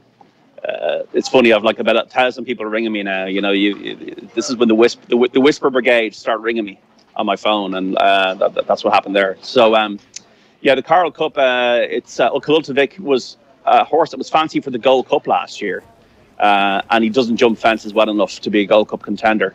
So I think that at 12 to 1, with the ground coming in his favour, I think he could be very well weighted in the handicap hurdle, and he's a previous festival winner over the course and distance. He won the Martin Pipe conditional hurdle a few years ago, so I think he's definitely got a big chance. Kulultovic in the colours of I don't know what the colours are, but in the hands of Paul Townend for Willie Mullins. So Kulultovic at 12 to 1, I think he's definitely got a good each way chance. But once again, I think some bookmakers go in 6 places. You want to be getting value here wherever you're going. So yeah, I think that Kulultovic is definitely one I'd like each way. Uradell, there's a lot of support behind Ruby Walsh in the saddle there. Gordon Elliott's got a few with this one, but Kulultovic's the one I'm going for. Would you be concerned about the lack of form that Gordon Elliott's horses showed yesterday? I mean, we've obviously seen Willie Mullins go through a similar bad first and second day before roaring back on day 3 and 4 of the festival, so maybe we shouldn't read too much into it. I think Tiger Roll will tell you a lot. Tiger Roll, I think, is around like nearly an even money favourite for the cross-country chase. He won so well on his last appearance at Navan in the Boyne Hurdle when he was completely unfancied, and that if he doesn't perform in this race, then you'd have to worry a little bit. But I thought Felix Deji ran well in the Supreme Novices Hurdle yesterday. So I think we saw this at Willie, I think it was last year, whatever, he didn't perform and then he did perform. So the jury's out until we see, I think, how Tiger Roll performs in the cross-country chase later on today. Yeah, so that's 10 past 4. Tiger Roll into about 5 to 4 at the moment. Do you like Tiger Roll in that race? I don't like the race. I think the race is very deceptive. They're going around the world for about 10 minutes over all these kind of crazy banks and all that. The 2 things I'd say: you have to have experience over these types of fences and the unique obstacles of the course. So you either have had to run here in November, or you've had to experience Punchestown in the banks. Horses that come here with that experience don't know how to cope with it. That's the first thing. The second thing about the race is the race turns into a sprint. They're all kind of tightly bunched until about the last half mile, and then it turns into a sprint. So you need a horse with speed. Tiger Roll won a 2-mile triumph hurdle here at Cheltenham a few years ago. Auvergnat, who won the Paddy Power Chase at Leopardstown at Christmas, I backed him probably the last 3 or 4 years in this race, and he's never delivered because I don't think he has the turn of foot when it turns into a sprint. Therefore, I do not fancy Auvergnat today. Josie's Orders has got good consistent form in it. Urgent de Gregoire, I think, was second last year, but it's a race I don't like. And once again, it's a race that can conjure chaos. And at that price, I'm not having Tiger Roll at all. No. I think the time to be back in Tiger Roll was when he was better prices for the likes of this race and the Grand National last year. Yeah, no, or was it Navan, as you said, when he was unfancied? Yeah, it was like, 25 to 1. That looks like a very big price for a super horse like this. But there was chaos and carnage in the last race yesterday as well. So, you know, you're like, I was looking at that yesterday going, okay, and then whatever ended up finishing second and nearly won had a horrific mistake early on in the race and recovered. So those longer races, there's big prices available about loads of horses that you should probably be looking at. Anything else, John, that we should talk about now before we let you go this morning? So we did the half one where I said Sam's profile each way, but it's not a race I'm happy to bet in. The 2:10 is my nap of the day, which is top of the game. The 2:50 we've gone for Cheltenham and the Carl Cup each way. The 3:30 Altior will win. The 4:10 is the cross country, which is Tiger Rolls race, and I don't like that race at all. The 4:50, Jessica Harrington, when I met her at Leopardstown 10 days ago, I said, give us one each way for Cheltenham, and she said that Got Trumped was working extremely well at home, and that she thought they had an each way chance. Actually, sorry, Kate Harrington has just actually walked past me here in the press room and gave me a thumbs up. So I don't know if that's an indication of her chances or not. Got trumped. So that's the one I put up a 22-1. Robbie Parr in the saddle. Circling that one and going, Kate Harrington, thumbs up. Robbie Parr is also back this morning. He's Kate on board. Kate Harrington is a much better judge, obviously, than me, and the fact that she gave me a thumbs up is a good thing. So I didn't even know she was here. And then the half five is the bumper, which is a race that attracts generally a lot of Irish interest because this is the race we run in Ireland at the end of every race meeting all season. Willie Mullins has had a heavily backed favourite called Blue Sari in this race. Patrick, when I met him, said that the horse is very relaxed. He's only a 4-year-old. 4-year-olds generally don't tend to win this race, but we said that about Esfor Dallin in the champion hurdle yesterday, that 5-year-olds tend not to win the champion hurdle, and he did. So Blue Sari, 4-year-old, being backed into favouritism. He is relaxed, and I think he's only runner in the race, which is unusual. I think he's bidding to win the race for a 10th time. As we said earlier in the week, that Joseph O'Brien has booked his brother Dunica on Meticulous. That surely is a tip in itself. Money for the Paul Nicholls horse throughout the week. Ask for Glory has been back to, I think, from 10 into now 13 to 2, 7 to 1. And then Gordon Elliott's got a couple. Envoy Allen, who won at Leopardstown, and Abacadabras, who ran out at Leopardstown. So I think probably generally what we've seen in the bumper the last few years is the first 5 in the betting generally dominated by horses at the top of the betting. And I think winner might come from one of those. John, good stuff. Enjoy the rest of the day. We'll talk to you again. Thanks a million. Top of the game. That's John Duggan with his bet of the entire festival for you this afternoon. So I need a reasonable day yesterday. Been a bit modest at the start of that, but his own harshest critic when it comes to that. So that is the crack with that. We'll be back later on with a full Cheltenham preview. We'll get Johnny Ward's thoughts as well. It is 12 minutes past 9 this morning. We're talking football next here on OTB AM, the Sports Breakfast Show from Off the Ball. Nathan Murphy's going to join us to talk about the Declan Rice decision and Liverpool against Bayern. A reminder that if you want to just listen to this show every morning, you can log on to offtheball.com, click the listen live button, you can minimise it, and then you can go about browsing or doing whatever it is that you want to do on your phone for the rest of the day. Another opportunity for our brilliant competition here with thanks to SSE Electricity to launch their brand new campaign. This is a new era. This is Generation Green. SSE Electricity are the proud energy partners of the FAI, and they've given us a pair of premium tickets to Ireland's next home game against Georgia to give away every day this week. Not only that, everybody who wins daily will go into the draw for the overall prize on Friday, which includes 4 premium tickets to the game, a hotel stay for all in Dublin, including dinner, and the opportunity for one child to be a flag bearer at the game. To win, we want you to tell us about your favourite Irish goal, who scored it and why it was so good or why it meant so much to you. You can tweet us or you can comment wherever you're watching this. Use the hashtag OTBAM. You can use the hashtag This Is Generation Green as well, and we'll pick those up as well. The winner will be announced before 9:30 every morning. Nathan, what was your favourite Ireland goal? One that Declan Rice didn't score, obviously. Well, if he had scored one, I'll tell you, it would have been my favourite Irish goal. Robbie Brady in Lille, because it was there. Simple as that. Obviously, like the shortlist is the same for everybody.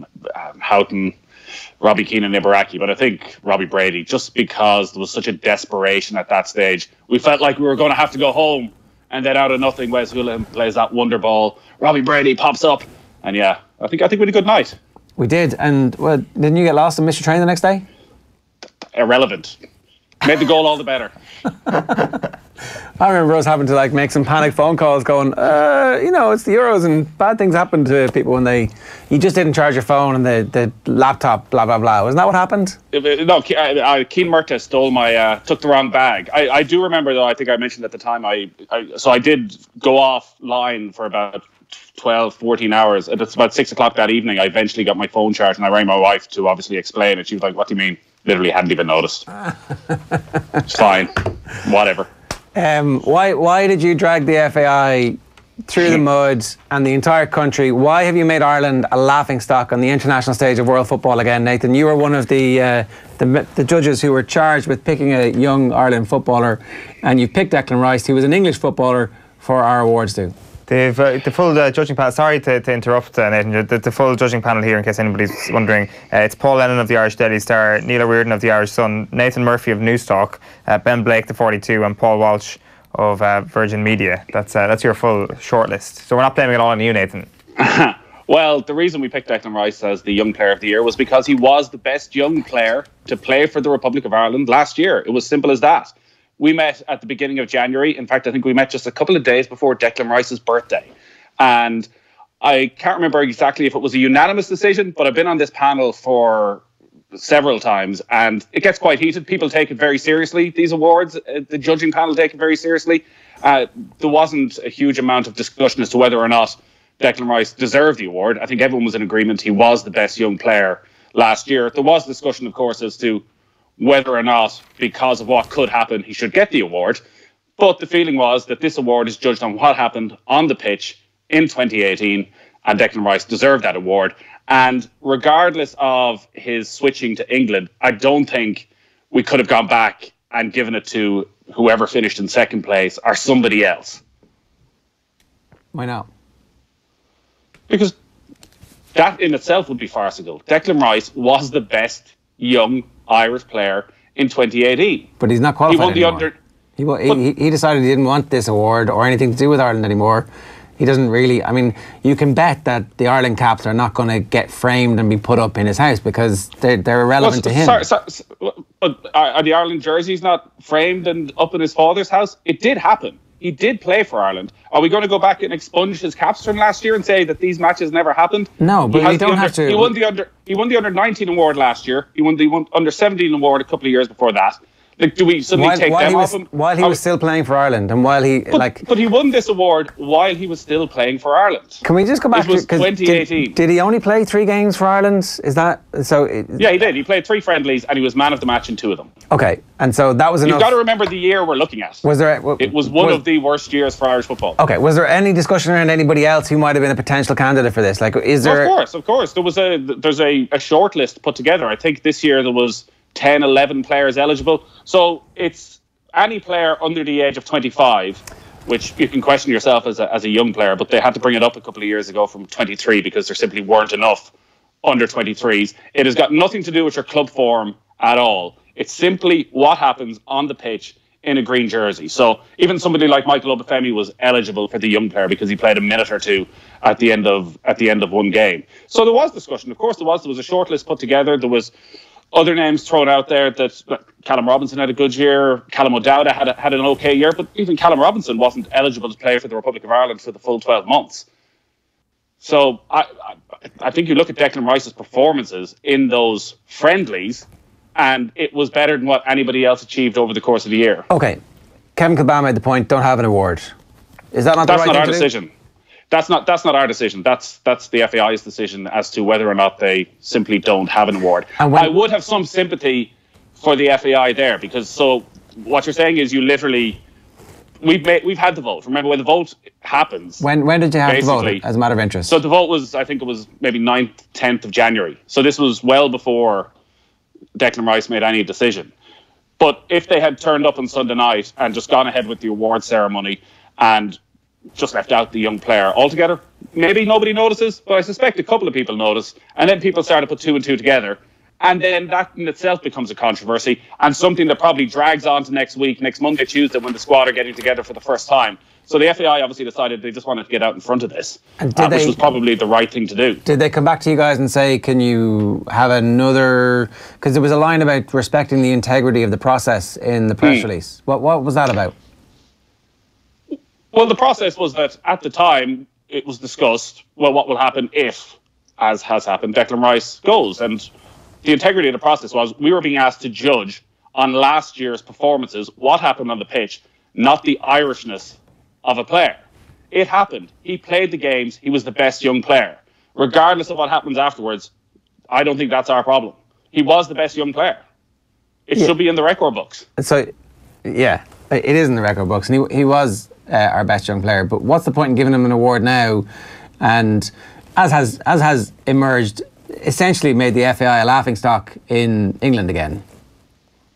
Like, I don't really care about that, but it kind of is, it is the type of thing that like makes us a laughingstock amongst ourselves. It's like, okay, it seems needy. It seems a little bit like Owen thought that this was somehow trolling Declan Rice a little bit to kind of make him feel a bit squeamish about his decision. And Great idea, so. And that clearly wasn't the case. But like, there's surely a better solution than going public with this. The better solution is to ask you guys, look, do you agree now that we can't award this because he's no longer an Irish player? And if they come back to you and said, okay, we're going to cancel this award this year, how do you feel about that? What would the answer to that have been? I would have been perfectly fine with that. If they didn't want to present the award, that is the FAI's decision. It's their awards night. But I didn't agree that we should go back and rethink this and suddenly look back in last year's games and pretend Declan Rice didn't happen. I don't think it would have been right to give the second best player the award because Declan Rice has decided to go and play for England. Really? I mean, it kind of seems that's one of the important parts about being the best young Irish player is that you want to play for Ireland, and then you make the decision that you. It's not. That's nothing to do with it. It's like it's not an award in Irishness. If it was an award in patriotism, we just give the best player to James McLean every year. No, but it's not an award in patriotism. Here's you need to be qualified. You remove yourself from qualification. It's like calling a two-stroke penalty on yourself and signing for the wrong scorecard. You get disqualified. You don't get your score or your prize money because, oh, I was okay at the time. It's like, it is only an award ceremony, is the other thing. Like, it's not actually that important. The whole notion of there being the integrity of the process seems a little bit self-serving from you guys, I have to say. I don't think so. I think the process has been the same for decades at this stage. Pick the best player from what happened on the pitch. Because you're getting down, and listen, I'm not saying this is going to happen. What happens if we pick a winner and the FAI come back and, well, you know, the sponsors would like somebody else, or somebody is not happy with this selection? Will you do it again? That's completely you're different suddenly scenario. opening a can of worms. You're not opening any can of worms. Well, okay. In that case, then you're all going to go public and say, we were pressured to pick somebody else because you're all journalists. That's exactly what's going to happen. In this case, the very rare scenario that we've never experienced before, where we've given somebody 3 caps, he says the anthem is catchy, he scores a goal for the under-19s or under-20s, whatever team it was, and kisses the badge, where we've had this long public, this is never going to happen again, it's never happened before, there's no can of worms, it's a unique one-off situation. Come on. And you say, Declan Rice, I'm sorry, buddy. This could definitely happen again. We will cap whoever in a competitive game for 5 seconds to make sure it doesn't, and everyone will be like, oh, I see what you did there, good man, Mick / Stephen / whoever into the future. I don't think this is ever going to happen again. But anyway, if it does, we'll deal with that situation at that point. In the meantime, why humiliate everybody, including him, including us, including that whole award ceremony now? It's like, well, leave an empty chair for Declan Rice. Firstly, I think you're massively exaggerating the humiliation involved really? In all of this. Have you checked Twitter and I have. I looked here and I saw the papers this morning, and it's another chance to have a good pop at the FAI. Yeah, the FAI were stuck in a very difficult position with this, obviously, because Declan Rice did play and was the best player for Ireland. And you knew this was going to happen. You could have said, in the case where he's no longer eligible for this because he's no longer an Ireland international, then we have a backup which is no award, or we give it to the second place, because you knew it was going to happen. So you think what we should have said was, oh, whoever, O'Dowd or Robinson, whoever it may be, was a young player of the year, and people will go, oh, what about Declan Rice? He played. And we go, oh, well, actually, we picked him, but we were forced to change our mind. Not forced to change your mind. You predicted what was going to happen. I didn't want to change my mind. But I think the award, I do think that the integrity is he was the best player for Ireland in 2018. Simple as that. Yeah, but like, who cares? Do you know what I mean? It's like, who cares? This is a guy who's decided he doesn't want to be part of this anymore. And like, you know, it seems a little bit psycho ex-boyfriend to me, where you're like, you know, well, it's not sliding into his DMs going, hey, I've got this award for you, Declan. We were still just about together, certainly on our side, when we took the votes. All right, stay with us, Nathan. We hadn't heard from him in a while, but we certainly still thought we were in a relationship. Yeah, well, you misinterpreted that, didn't you? Stay with us, Nathan. We've had a caller. We don't normally take callers on this show. Here we go. Let me guess. Oh. Let me guess. Good morning, Kevin.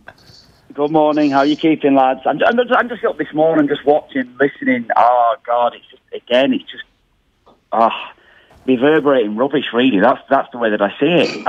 Nathan, can I ask you one thing? In September, when he turned the call up down, in September. So that's it. That's it. As he said then, it was never ever going to end happily after that, was it? So you're saying you made the vote you had the vote in November. It was done then. That was it. What was in January? It wasn't done in September. What was in January, Kev? It wasn't done in September. Sorry. It was done for you. It was done for you. It was done for you in September. It was done for anybody who knew anything about human life and relationships. He's a teenager who's given us the slow, steady breakup, as opposed to having the balls to rip it off. He knew then what we all knew then. Exactly, it was done then. So surely when you were talking about that in January, surely that must have been the case then to say, well, hang on, lads, we might need to actually go back and have this conversation, even with the FAI further down the line, and say, well, look, this could cause problems. Surely that conversation was had, regardless of what happened on the pitch, because this situation now arises where it is embarrassing, isn't it? It is embarrassing. No matter what we say, it's embarrassing. Kevin, was Declan Rice Ireland's best young player last year? But that's irrelevant. It's irrelevant because he's not Irish now. He's not even an Irish player now, is he? That is the only question that's been asked. Well, I just think it just makes us. It is embarrassing. No matter what you say, it's embarrassing. Yeah, I'm not embarrassed. Really? No, we answered the question that was asked. Declan Rice was the best young player. Yeah, it's simple as that. You did know in your heart of hearts that he wasn't going to play for Ireland again, though, right? Like that's the truth. You did know at that stage, and you walked the FAI.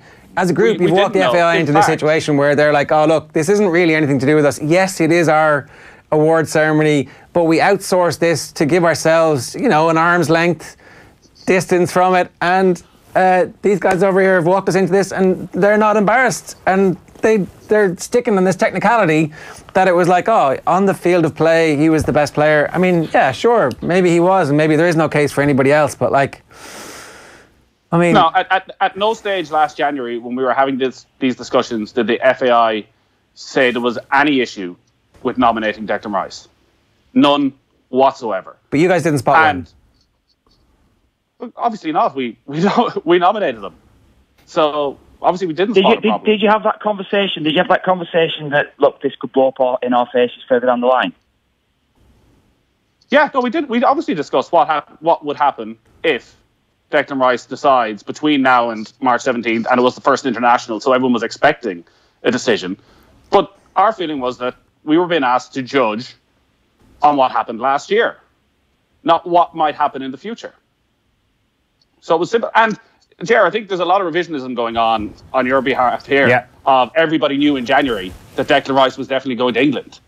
Everybody knew in September, Nathan. Everybody knew in September. We said it on the show that you'd need to be brain dead to think that he's going to put us on a long finger and then come back to us. Like, it was textbook teenage behaviour where it's like, oh, it's not you, it's me. That's all bollocks. We knew straight away. Once you turn down the opportunity to play, that dude is not coming back. That's not revisionism. That's exactly what I was saying change of management. on this show. There could have been a different atmosphere in the camp. That was all nonsense. Were there literally not headlines in the papers back in January that it looked as though Declan Rice was going to declare for Ireland? Yeah, I mean... That the soundings were good. Forgive me for not believing every headline in the paper. Forgive me for not believing every headline in the paper when clearly this is something that helps to sell papers. The speculation around Declan Rice's future is the type of thing that we all pick up the paper to see. Like, it was a perfect newspaper story, and I don't know if anybody who had very well sourced stories can stand over them now that says, yeah, it does look like he's going to play for us because, he had a last-minute change of heart, even though Gareth Southgate had been seducing him the whole time in the background. I don't think there's any revisionism going on, I have to say. But look, you guys... Why, can I just say, I think I heard you mention before, so why wasn't the award just scrapped, though? Surely that would have been an easier scenario for everybody. It would have taken away this embarrassment. Fair enough, if the vote's gone in, what I would have thought even in January would have been ridiculous to vote from at that stage as it is. But why on earth wasn't the award just scrapped? Because that surely to me would have been a perfect scenario. Because realistically, it wouldn't have gone unnoticed, but it wouldn't have been a big situation. It wouldn't necessarily have been a big thing if that award's just scrapped on the night. Look, that was the FAI's decision. They're the FAI's awards night. It's up to them what awards they present on the night. They obviously decided that they wanted to release a statement saying he had won it and try and get ahead of the story. As I said, maybe they looked at it from the position of people notice on the Sunday night, the team and squad are getting together on the Monday, and it becomes a story early next week. But you guys would have run that story. Like, in fairness, that's the bit where that's where you do have some power to say, yeah, okay, fair enough. Now, in retrospect, if they come to you and said, we don't feel like it's appropriate to award somebody who is an English player the best young Irish player of the year, considering he's now an English player, what would your reaction have been at that point? If they said they didn't want to present the award? Yeah.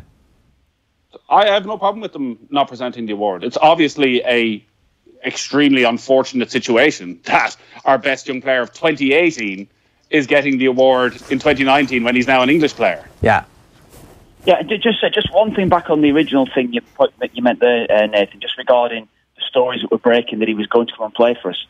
It was never on the cards. It was never on the cards. It was done then, and I never once believed, as soon as he'd had that, or he turned the call up down in September, he was ever going to come back. And regardless of what was being reported, it was never on the cards. In a million years was that going to happen. So that is where I think that how on earth could that vote have gone through, or how could he have been voted for when it was as it had been looked. It looked on in the general scheme of things, it was going to be a 50-50 call, when it was never a 50-50 call. It was never on the cards after that initial announcement was made in September. Never. So if we have a scenario this year where later in the year we have 3 or 4 friendlies and somebody comes in and is exceptional, but could possibly play for England, but hasn't decided either way, we shouldn't give them the award. Well, if he turns down an international call-up, you don't give him an award. If you're called up for your country that you're so proud to play for and then you say no, then how can you be selected for the award? Because he was the best player on the pitch in the games that he played. Yeah, but then he turned us down, then he left us. I think that's irrelevant, Ger. I really think that it is just irrelevant. Owen, come on. But I think he doesn't want to play for us anymore. I agree that Nathan's point about there being one piece of criteria to judge this on is true. The best young player for Ireland last year was Declan Rice, who's no longer an Ireland player. Doesn't matter. It does. He's turned us down. He's no longer an Ireland player. He played the games. He played the games. He did, and then he left. It happened. And then he took his ball and he went home. It's like, yeah. Come here, Kev. Give us a winning tip for the day, please, at Cheltenham. A winner. More nonsense from God. It's been about Joseph O'Brien's in the bumper today. That's the one. Joseph O'Brien's in the bumper. I fancy it. Yeah, I like that too. He's put Dunick on it. Lads, good stuff. Thanks very much, Nathan. Before I let you go, are Liverpool going to do it tonight? Jurgen Klopp's very pissed off at the moment, particularly with the Man United pundits in the media. Yeah, you just look at their last couple of away games at Everton and Manchester United. 2 scoreless draws. Really struggle to get their midfield involved in those games at all. They just need to take their chances. That they're only going to get, you'd imagine, at the Allianz Arena, a couple of chances, and they haven't been taking them away from home. They haven't been clinical enough. If Salah is on form, I think they'll win. But if they miss their couple of chances, they could be in a bit of trouble, because I wouldn't be surprised if Bayern score. Yeah, Bayern very annoyed as well. 3 of their star players dropped by Jogi Löw from the international team, including Mats Hummels, who's only 30. And I don't know, there's a beautiful bit of man management going on from Jurgen Klopp saying, these guys should all be playing for Germany. It's ridiculous. Yeah, well, I think this time 12 months ago, if Liverpool had met Bayern at this stage, you would have strongly fancied Liverpool, because playing against the better teams suited them, because they'll come out, as Bayern will tonight, but they were so good at the counter-attack. They were so good at the press in midfield. They just haven't been quite at that level over the last couple of weeks. I've been able to put that sort of pressure on opposition teams when they're in possession away from home. If they can get back to that, I think that'll be the key for Liverpool. They need whoever starts in midfield to be the outstanding players, not to give Bayern a second on the ball. But I would have Bayern as favourites, I think. All right, Nathan, good stuff. Thanks very much for joining us this morning, for defending your position. It's Nathan Murphy, one of the Soccer Writers Association of Ireland judges on the Young Ireland Footballer of the Year. In fairness, they're all brilliant football journalists and they all know their stuff, and I totally understand the point that he was the best player on the field for the games that he played in, but as Kev says, he turned down the opportunity to play for Ireland last September, rejected a call-up, and at that point you kind of say, okay, Grant, well, we're just going to take you out of the running for whatever it is. Anyway, We've beaten that dead dog. Yeah, so there was a tweet in yesterday from Dave McAuliffe when we did our football power rankings with Anthony Moyles, and he said, "I like how Owen Sheehan glossed over Sean O'Shea this morning to keep him under the radar. Looking forward to his top 10 player list featuring all dubs at Off the Ball, hashtag top 10. And you're in luck, Dave, because I've picked my top 10 Dublin footballers this morning, which is, I think, the list nobody's been asking for, but it is the list you're going to get this morning. So before we bring the graphic up on screen, we just to keep the tension going, I'm going to read you out the list. So at number 10, and just to clarify, my criteria here is my favourite Dublin footballers, the footballers that I enjoy watching the most. You may say, come back to me and say this player is more effective or whatever. I don't care. These are the top 10 footballers in terms of footballing ability. So at number 10, I've gone for Johnny Cooper. It's not going to be a heavily defensive list this morning, but I like Johnny Cooper's style. I kind of like that. You know Johnny Cooper. I like that debate we had last year about him being the Sergio Ramos of GA. That was good. At number 9, I've got Kieran Kilkenny. We may as well talk about them as I do the full list at the end. So at number 8, we've got John Small. At number 7, I've gone for Keane O'Sullivan. At number 6 is Paul Mannion. At number 5, I've gone for Brian Howard. At number 4, then I put in James McCarthy. At number 3, Brian Fenton. At number 2, and this may be a controversial one, I've gone for Con O'Callaghan. And at number 1, Jack McCaffrey. So they're my top 10 Dublin footballers right now in terms of people that I enjoy watching. McCaffrey, for me, the most exciting element of this Dublin team. Every time he gets on the ball, it's an attacking opportunity for them, unbelievable pace. Con O'Callaghan obviously didn't have the best year last year, but what we saw the previous year is a guy who's got magic at his fingertips and can completely unlock a defence. Brian Fenton and James McCarthy kind of go without saying. Brian Howard's high fielding is what gets him into the top 5. A skill that we see too little of in the game. Paul Mannion has become one of the more dynamic forwards over the last 18 months in Gaelic football. Can do a bit of everything now. Keane O'Sullivan, love a good sweeper, love a good distributor of the ball. John Small, kind of the same as Jack McCaffrey, but I guess just on a lesser level in terms of excitement. Kieran Kilkenny at number 9, unbelievably effective. If it was Dublin's most effective footballers, he'd probably be up at the top 2 with Stephen Cluxton. And at number 10, as I've already stated, Johnny Cooper. You hate Stephen Cluxton because he scored that winner against Kerry that broke Kerry hearts. Well, I think all those dubs have broken Kerry hearts at some point. Cluxton, though, with the last minute free, the ball in stoppage time to win, to break your heart. That's why he's not in your top 10. Blank that out of my memory. I have no idea what you're talking about. Maybe I put him in at number 11. A power ranking isn't supposed to be stuff I enjoy. It's like power. Well, the power of enthusiasm. It's like best footballers. That's the power of joy you get from watching Dublin. The whole point of what Owen's really doing here, it's like a psyops operation where he's going to get that into the individual mindset of the Dubliners, break them up so that they become desperate to be his top footballer, or at least crack into his top 5. So instead of laying off that last pass for the open goal, they're going to go for the Hail Mary.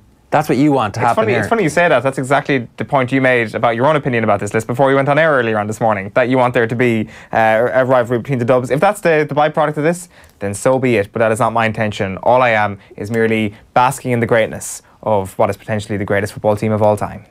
Yeah.